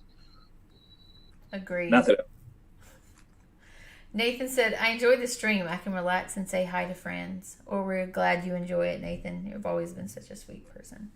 Daedric, did you reset the timer on your last capital? Hey, Yeah. did I what? Did you reset the timer? Nope. Okay. No, I was actually sleeping for the majority of our last capital. Good for I you. was on for maybe an hour or two. Did a couple towers, and then I went to bed and didn't get back on again. So, Mimi said, with CC just 12 hours, does it mean we will have more time to visit opponent's state during SVS? Oh, interesting. That's an interesting one. That is. I hope so. I didn't think about that, but I would think so. Oh, so one thing they need to fix, because this was a serious issue with last state versus state. So we lost our prep stage. And the issue was, so in the first hour, because there's an hour when reset hits and then the event starts, we were able to teleport to the other state. And then I teleported back. I couldn't go back. Oh, wow. So the issue, when you lose, the issue that the devs need to fix, because technically speaking, the way the event is worded is you have 3 free teleports back and forth and you have to spend biocaps. But you're able to do that at free will, even while the capital's going on. The issue with the state that loses, at least for me, and I'm not sure if it was an individual bug, but I actually, the majority of my alliance experienced this. We teleported and then came back, and we couldn't go back again. The capital event actually had to finish, and then we were able to go back again. So there was something that, because we lost, we had that hour grace period to go before capital started. But once capital started, if you came back, you couldn't teleport back again, which is super broken, because the other state has the ability to just go back and forth. But the way the event is worded, everybody in participation should have that ability. It was just a really broken system. All right. Finn, do we have questions? I can't read my questions over here. You want me to grab them? I can grab them. I didn't have it out, but I can grab it. Yeah, will you read them? They're way over there, and I can't. I feel like doing it. Of course. Thank you, Finn. Okay. See? There we go. And aha. Okay. So, first question from Mimi Ace. By the way, if you guys want your questions, make sure you include the word question at the start of your question so that the bot picks it up.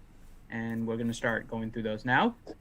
First one is from Mimi Ace. And the question is, worst anniversary ever, left many people full with questions after Kamude? More than and now they delay SVS. So this was back when we were talking about the event.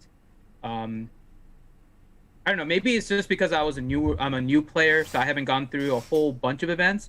I found it fun. I found the rewards to be a little bit lacking, but like I said, if we got those biocap purchases refunded basically, and then got to the store a second time to be able to buy anything, like all those frags and everything basically, if we had a chance to buy all that stuff again, I think that increases the way that the rewards would feel. Not to mention the fact that I think the end date for this event is the 30th. Yeah. Right? So there's still a chance that at the end of all of this, as like a thank you to all players, they can release something. Ideally, they release something slowly every single day. We got the login rewards, but it was only for 2 weeks, right? And I've already gone through all of it. So they could have extended it out for the entire period for somebody that logged in for every day of the event. So just little things like that. I don't think they were too far off. I think there was little things that even now they can fix. But what do you guys think? Is there realistically now, given that there's about a week less than a week left, what else could they do potentially to make the anniversary feel better? Is there anything, I guess, or does that cover most of it? I don't know if there is any options. It's so tough because I mean, there should be more choice in your rewards, because there's across the game, everyone needs something different, by far. Like I no longer need hero gear parts or, badges or anything chief gear or XP for my chief level or HQ stuff. So, I would appreciate something more of like a choice, an equal value choice. So this way you can kind of pick and choose what you want, and I think that's kind of ideal for me. And I know there's a lot of different people that are in the game that are only like, oh, I'm only 1,000 hero gear parts from a next level of gear, or I need, a couple more frags for this hero to kind of bump them up.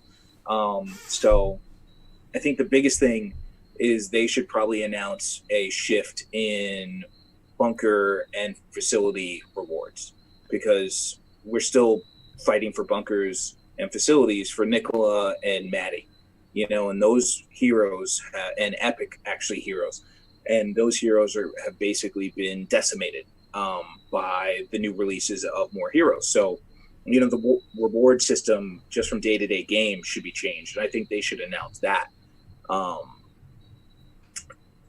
during the anniversary and say, hey, just want to let you know, as the last send-off, we're switching up everything that you kind of play for in the game because the rewards have gotten stale. Okay. Let's see. Next question here. I saw when he wrote this in chat and Furry kind of went crazy. Nightmare, question. I spent all my alliance points on 5-minute speed ups. Good choice. No, baby. What is you doing? No. No. And that's when the game wins. When you do the... That's when the... Yeah. No. Bad choice, Nightmare. Very bad choice.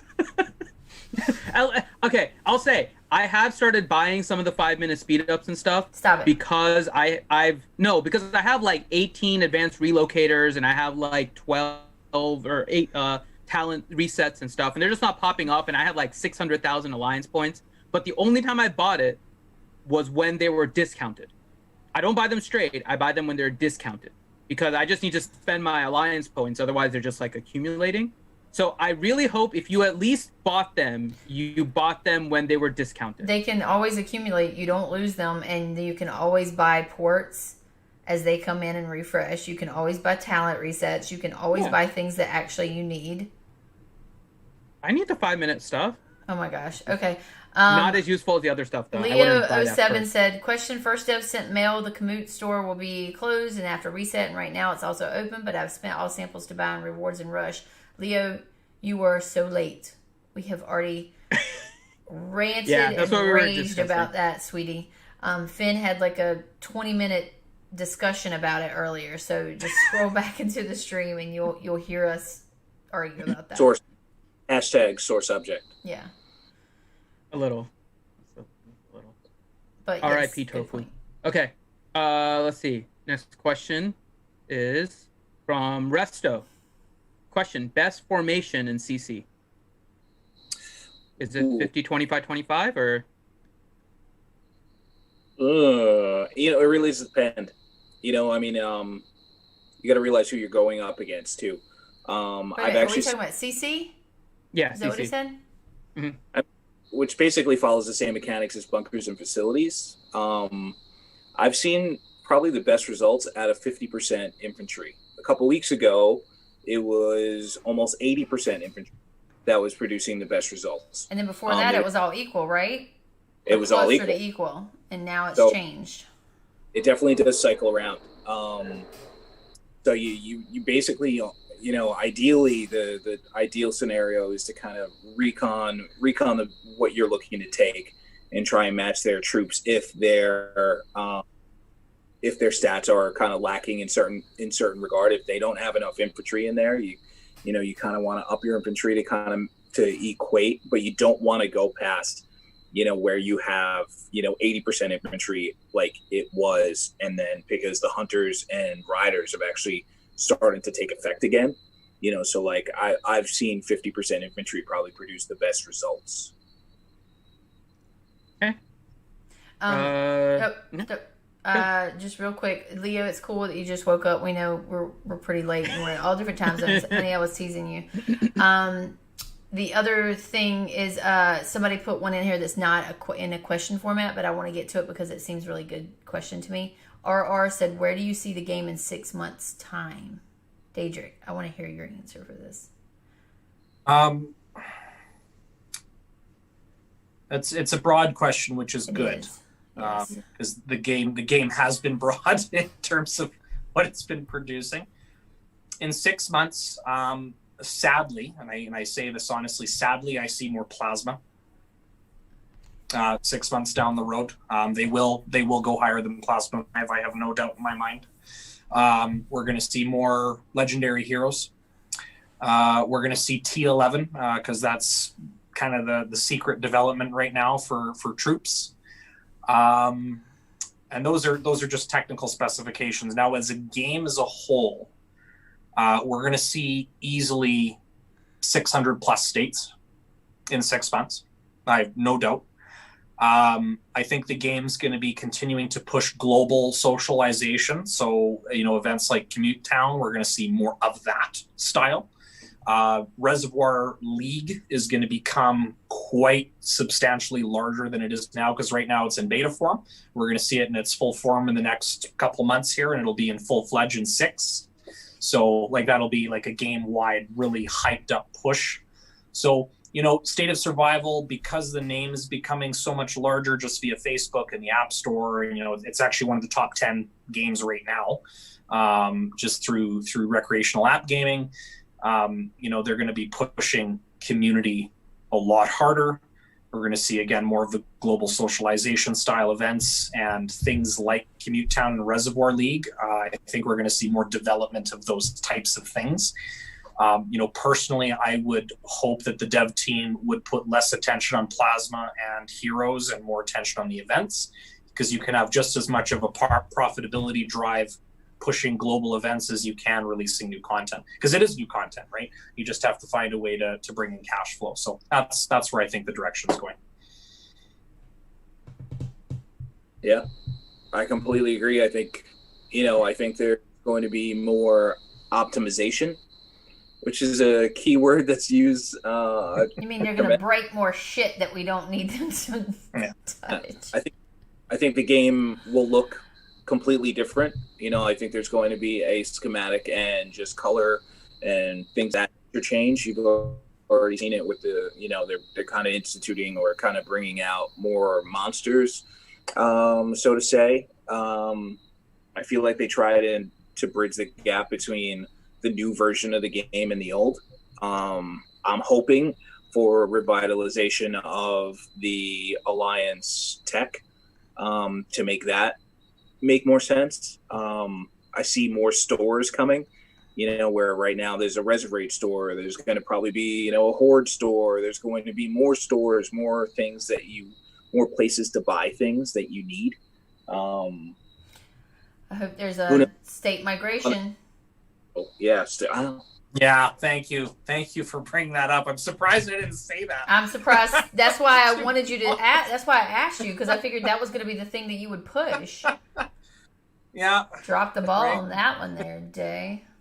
I'm hoping that's the case. One. I think, I really do. I really do hope that that's the case. I hope they figure out how to revitalize and bring these players that have just been crushing it and being kind of like just sitting idle in old states, revitalize those accounts and breathe life into states that aren't performing for you, because that's the thing. It's like, it's sort of like if you were going to have it in like a retail store, your old best sellers, can still be best sellers again if you just breathe a little life into them. You bring them into a different part of the store, to kind of catch more attention. These players want to play. They're continuing to play. Give them a reason, to stay devoted, give them an opportunity to kind of bring in lesser performing states and boost their spending, because, you know, at the end of the day, it always comes down to, you know, when there's a car driving next to you and they're just going a little bit faster, you will start to just push on the gas to kind of go ahead and bring it back, you know, and that's just simple psychology. And I think, you know, if you're looking for a way to kind of just not just disregard people that have kind of built this game to where it is, because to be in a top 10 in the App Store is a tremendous feat. So, you know, continue that trend by not looking past the people that got you there. Very important part. Yeah. It goes back to player integrity. Sorry, I honestly, it's hard for me to answer because I don't know kind of the end game as well as you guys. So it's hard for me to really. 6 months from now, the game will be on my phone, hopefully, and I'll be playing where you guys are right now. Basically, where what is going to be. But I do have a question for you guys, because it's something that I've noticed about this game. It's a little bit different than a lot of other games that I've come across. So this is kind of like a hero collection type of game where you're collecting the heroes, you need them for your marches and stuff, right? I've noticed very quickly that everything is legendary. You neglect the epic ones, you neglect the rare heroes. Do you think that, I mean, I don't know what you guys think. Like, to me, it always struck me as odd. Like, despite the fact that I know all of you guys said that Rusty isn't good later on, and I can see that he isn't, he's still a lot of fun. He has a kit that's like different than everyone else. Like when you need, like I've gone into explore missions and when you need kind of like that separation stuff, but the fact that he does the Rusty kick, his ability also pushes people back. So when you're facing somebody that you're trying to keep out of melee range, I use that in the Kamude for a little while too, in a couple of them, and it was useful. I actually found that I did better with him than Chef sometimes. Or like Mike. Mike was very useful in Kamude. Like those. Mike was very useful too. Yeah. Right, and we saw some uses of at least the epic heroes. So do you think that they would end up adding more of rare heroes in particular, right? We only have 2 as far as I can tell. It's Rusty and Ghost, and that's it. Like we're getting at least a new epic one in what's his name? Basil? That's there now. So we're seeing at least a couple new there. But should they be adding new of the rares and making them at least semi-viable somewhere in the game so that they can use it for something? Maybe not marches, like Rusty and Ghost have their gathering stuff. I mean, something that they can be useful for. Well, we had talked about this, and when we had our like suggestions stream, we had discussed doing something where the hero composition can be a little bit more dynamic, where you can actually build the heroes, where you don't have like these pegged holes of like a type that you have to use, where you can actually build a better hero composition and play around, where you can actually theory craft a little bit, where in other games you can theory craft and try different compositions out to see what works best. They don't have that in this game. It's always just the top 3 meta. You know, you're just, those top 3 legendaries, those are the ones you go for in almost all situations. Yes, there's some variances, but basically it is those top 3.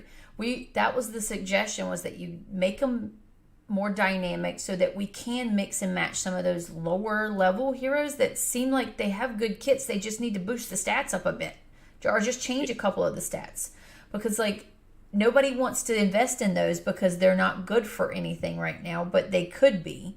So it does seem like a waste, but I don't know if they're like planning to do something with them, or they're just keeping them there for just aesthetic reasons so that we have some diversity on the page for the hero page. I don't really know what they're doing with that. It would be cool if if you could set your captain, right? And the captain stats would carry over throughout everyone else's. And you use their different talents. Yeah, the skills of the second 2 heroes would be like, okay, you know, because now, you know, some of the new heroes, or even the new, like Basil or Basil, you know, their skills underneath are actually pretty strong. You know, will boost, like they're like Sarge, where it's like they boost 25% of the damage or something along those lines. So you can reinstitute those. So where you only need to use 1 legendary hero, and then you can piggyback off of, I actually need more defense from Chef, or you need more defense from, or like I'm going against infected, so I go ahead and drop Nicola in there, or building different crafts for those would probably make the most sense. I So love this way that you idea. really have to kind of dig in and find out and be like, okay, these skills put together actually form a stronger team than just picking the top 3. Because right now it's auto pick. Auto pick is basically what you should go with. 90% of the time they fix that, and it's just like, all right, now you're back to just being like, okay, Yeah. And then you just go from there. But if you could figure that way where you can kind of overall craft a stronger team using, the other skills from other heroes and have their stats kind of repeat off of the captain, then you're good to go. I think that's probably one of the easiest ways to do it. There was another suggestion, actually, and I'll give credit to Bebo, who said in chat, is what if they introduced a way to evolve the rare heroes into an epic and then an epic into a legendary? So that now you still work to get all the characters, but then you have to take, let's just say Rusty goes from a rare to an epic character and he gets a new pair of shades. And then he goes from... Which they do that in so many games. Why wouldn't they? Some way to upgrade, right? And then he can go from epic to legendary and he gets a new pair of jeans. And then we can get Daedric to dress up as legendary Rusty instead of just regular old rare Rusty. Bedazzled jeans Rusty. Yes. I would dig it. That's an interesting concept, actually. I forget the game that I played that did it. So Bebo, it's a great idea. Pokemon? I'm gonna use let's use Rusty and Ghost as an example. They're the 2 blue guys. They'd actually have a hero already created, like let's say Joe, but you had to get Rusty and Ghost to a certain level to trade both of them in for that one guy. So you actually Rusty and Ghost actually go away, but you get Joe in replacement for those 2, and he's an epic level. But he's got, this much better in stats or whatever, just because you did the trade in.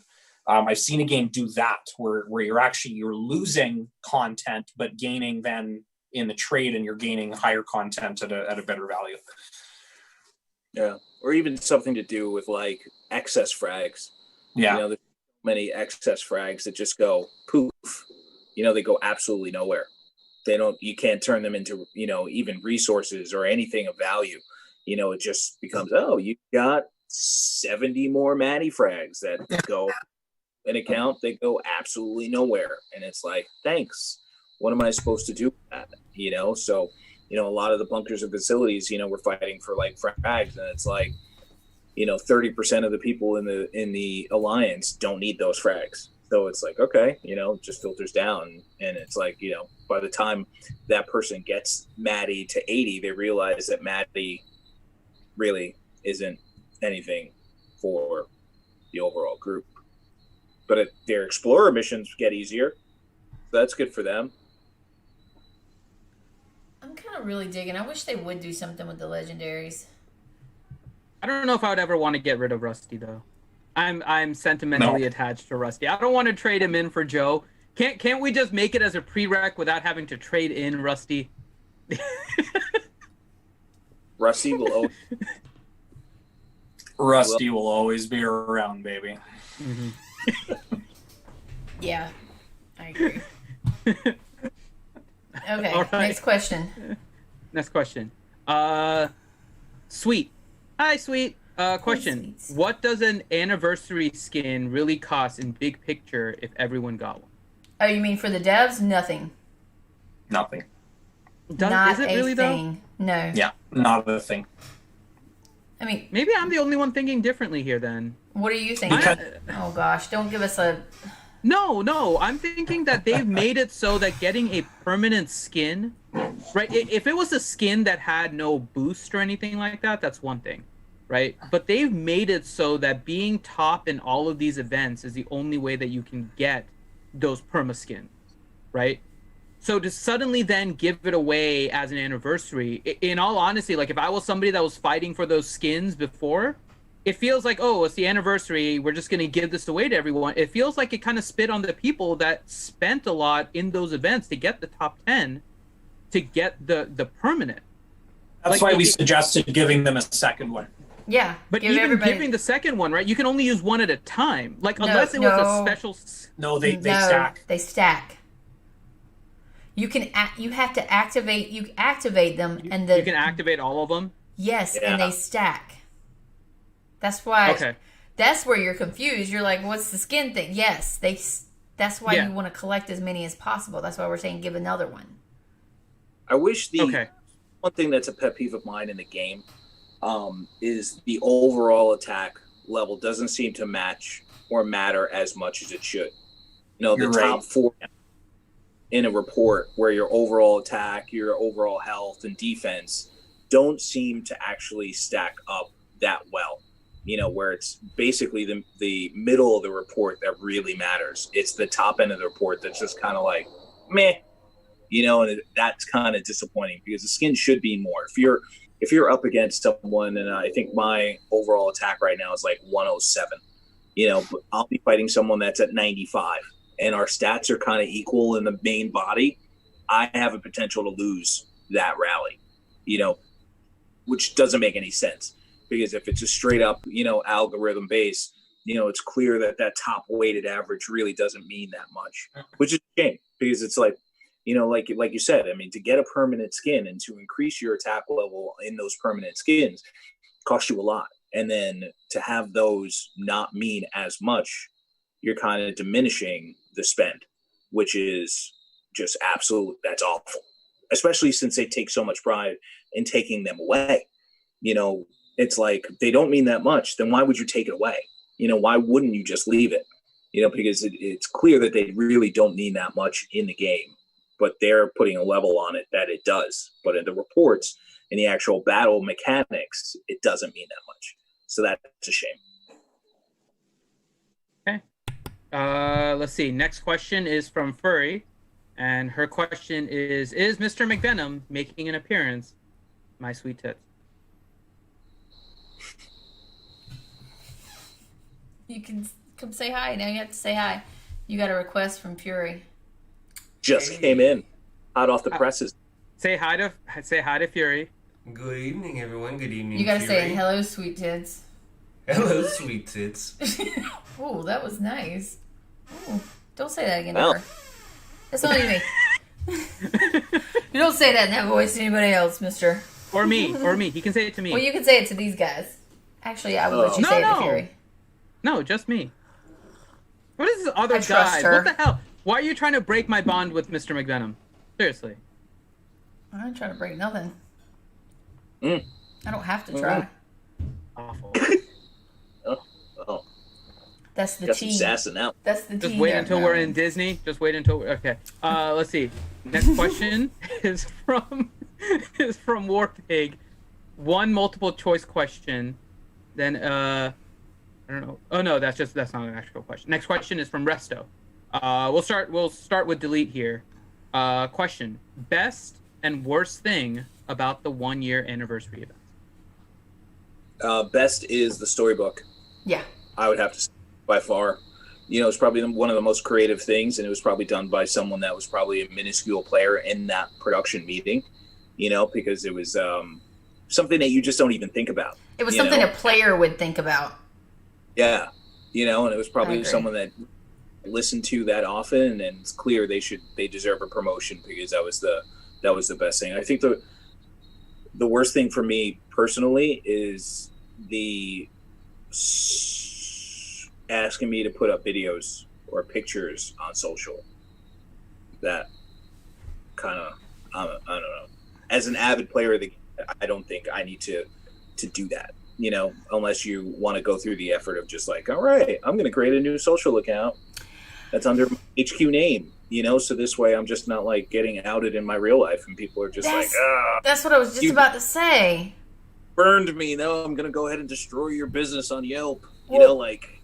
This is what I don't think maybe that the devs are understanding of, and I don't know if maybe the culture is different where the country of origin is, but I know for here, where I live, me taking my game account and putting pictures up and using my Facebook to do that is not something I would ever do. Not only as a, you know, I'm a nurse, I have kids and stuff like that, and I have lots of family. Not that I'm ashamed of being a gamer, but it's just like I don't want to put my personal stuff out there like that.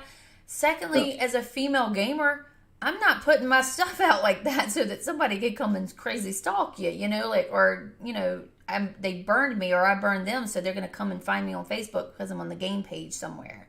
I don't see people doing that. There's a reason why your account says nickname, not actual name. Yeah. Yeah. That's just kind of it. So, but that'd be my answer. Yeah, I don't think they thought that out really well. But if they did something, again, I'm pushing the forum thing because this was Scorn's big idea, was the forum.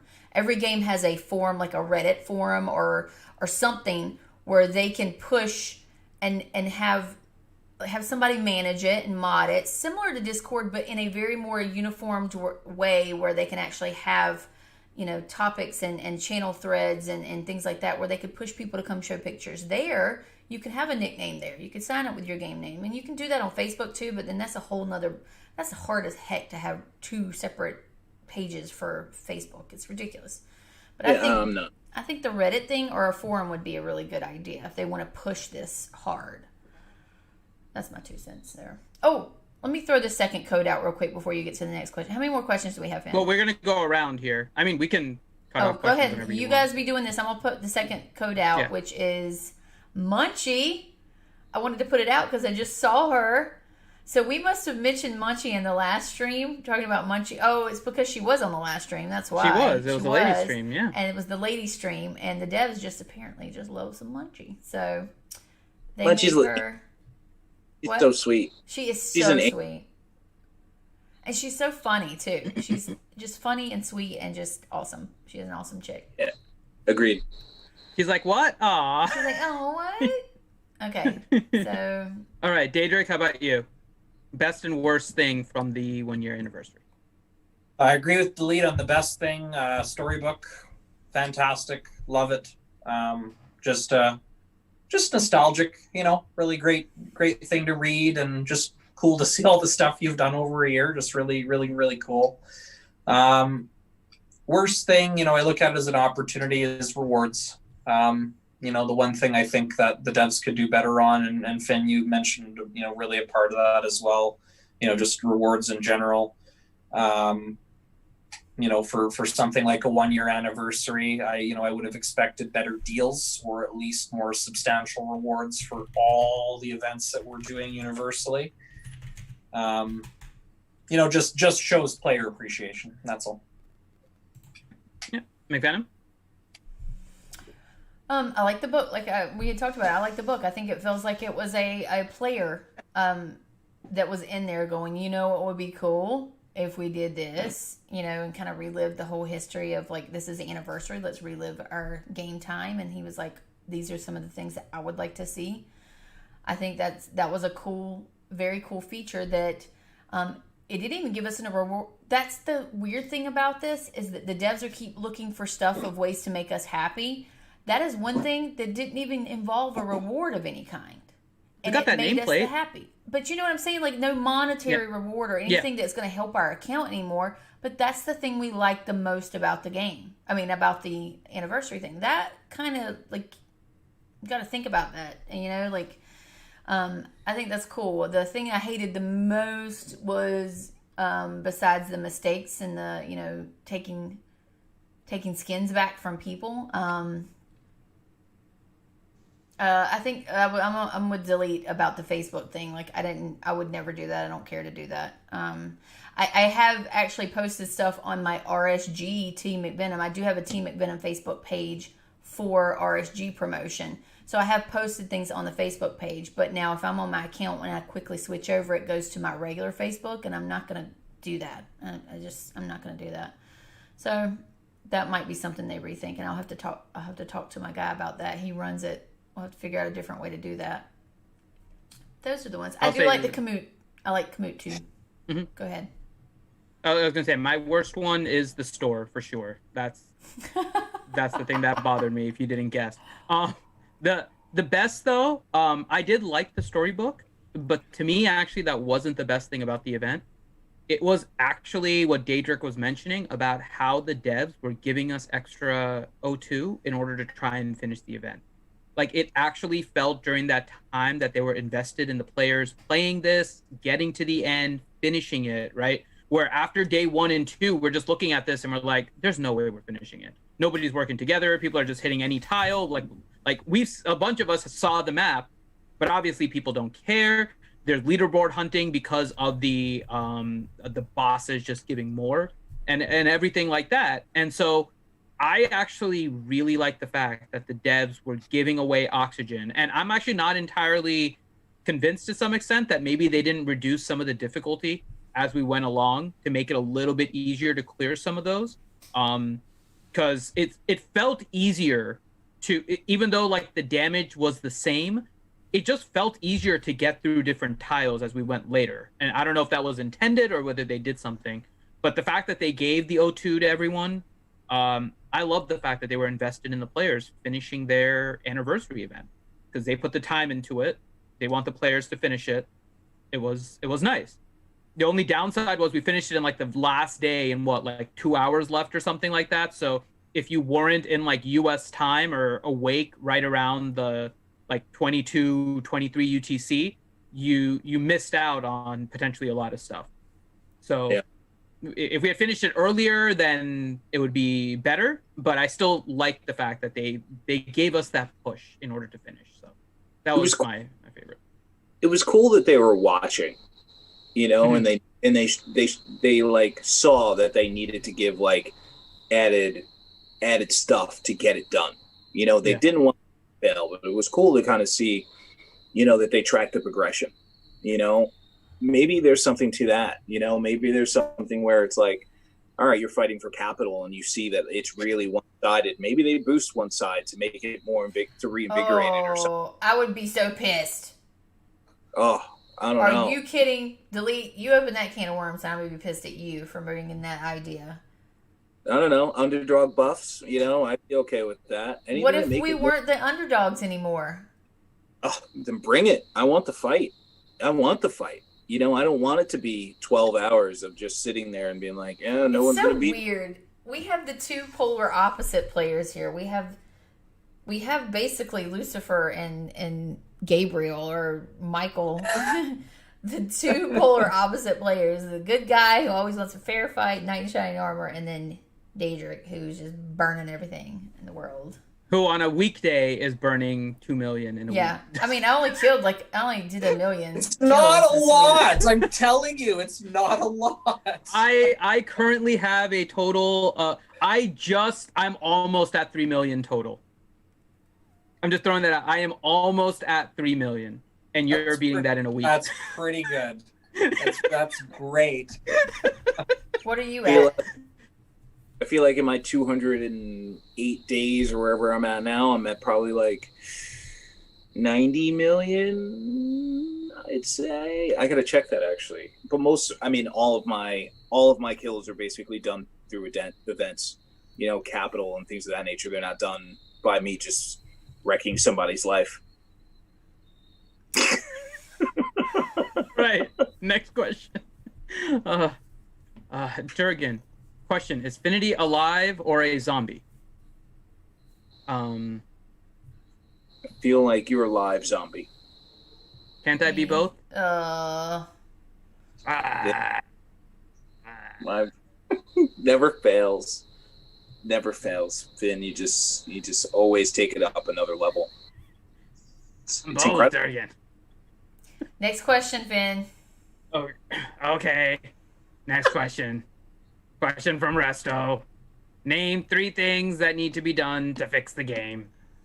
That's it? That's the question. Can I name 50? Let's go with one from each of you. The one major thing that you guys would like to fix the game. Start with Daedric. It's a big fix, but customer service. Okay. Mine is either state migration or state jumping or some kind of merging of states, something. something to make it to where we don't have 600 states and we have more actual active players in some of the inactive states.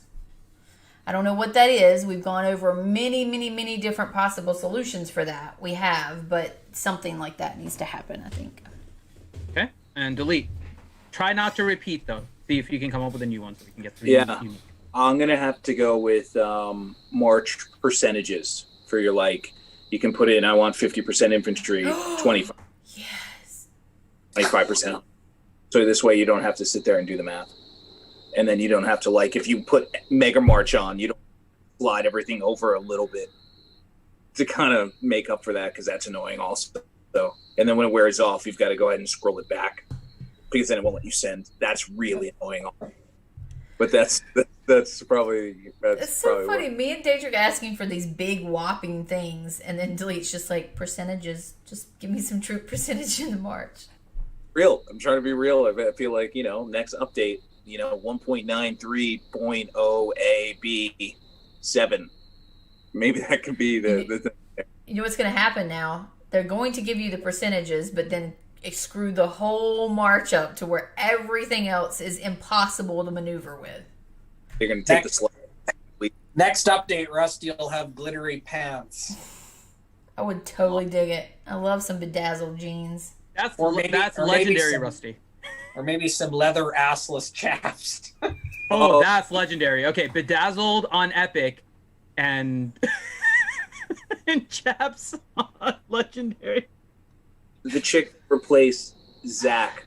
So you can throw her spider web to the point where no one could attack. That would be, taking that out would be a great too.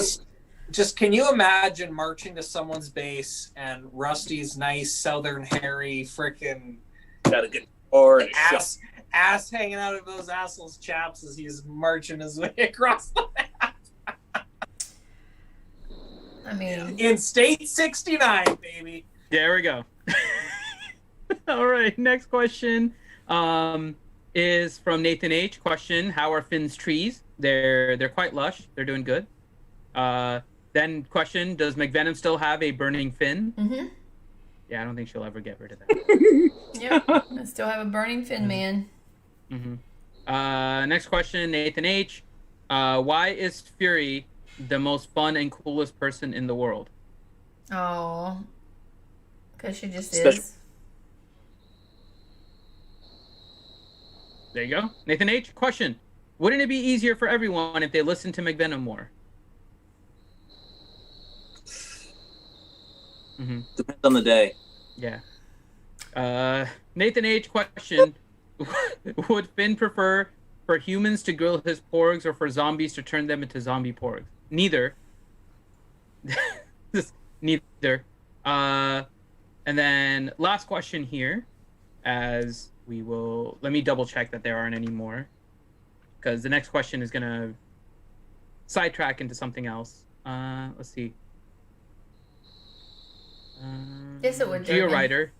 Yeah, I got a Tweet Addict also. That is my biggest pain in the ass thing, is you have a set march, and then when Fortress Fight goes off, all the stuff starts scrolling right over your set march. Yes. So you tap it. You cannot tap it.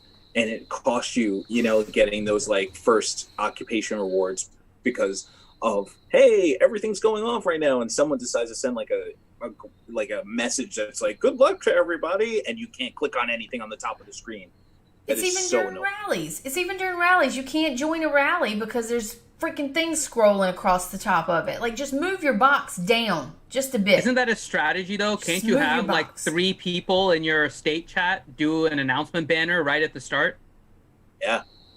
I feel like that should be a strategy. It's just everyone have 3 people spend what is it? Delete. 200 bios. Next CC, we're just spamming with megaphones. Yeah, nothing but alphabet A, B, little letters scrolling across just to screw everything. I feel like that's a strategy, but okay. J Trill said, "Is Greg here from the SOS DJ party?" I don't know. Think he's here? I don't think so. I think they had the DJ party like earlier or something. Yeah, I'm not sure. It was earlier. Let's see. Next one is from Bebo. Question: can they unlock another area so we have room for more decorations and trees? We just need more trees. It's getting tight. We need more trees. Definitely. It is getting time. My base had a set up, and then they changed the newest reward. The pixel size was bigger, so I was just like, this messes everything up. So the OCD part of me was just screwing, was just really angry. So I had to all right, now I've got to. I can see you sitting at dinner freaking out, and like everybody's like, "What's wrong? What's wrong?" And you're like, "My base is all screwed up now." Now, everything that I've been working towards, it's gone.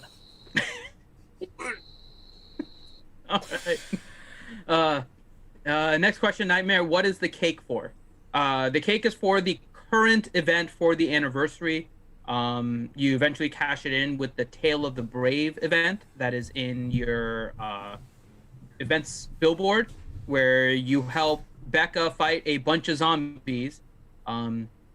She is at a very odd height to a lot of the zombies. Is right at the zombie's crotch. Yes, like every single zombie, her head is in the crotch. Yeah.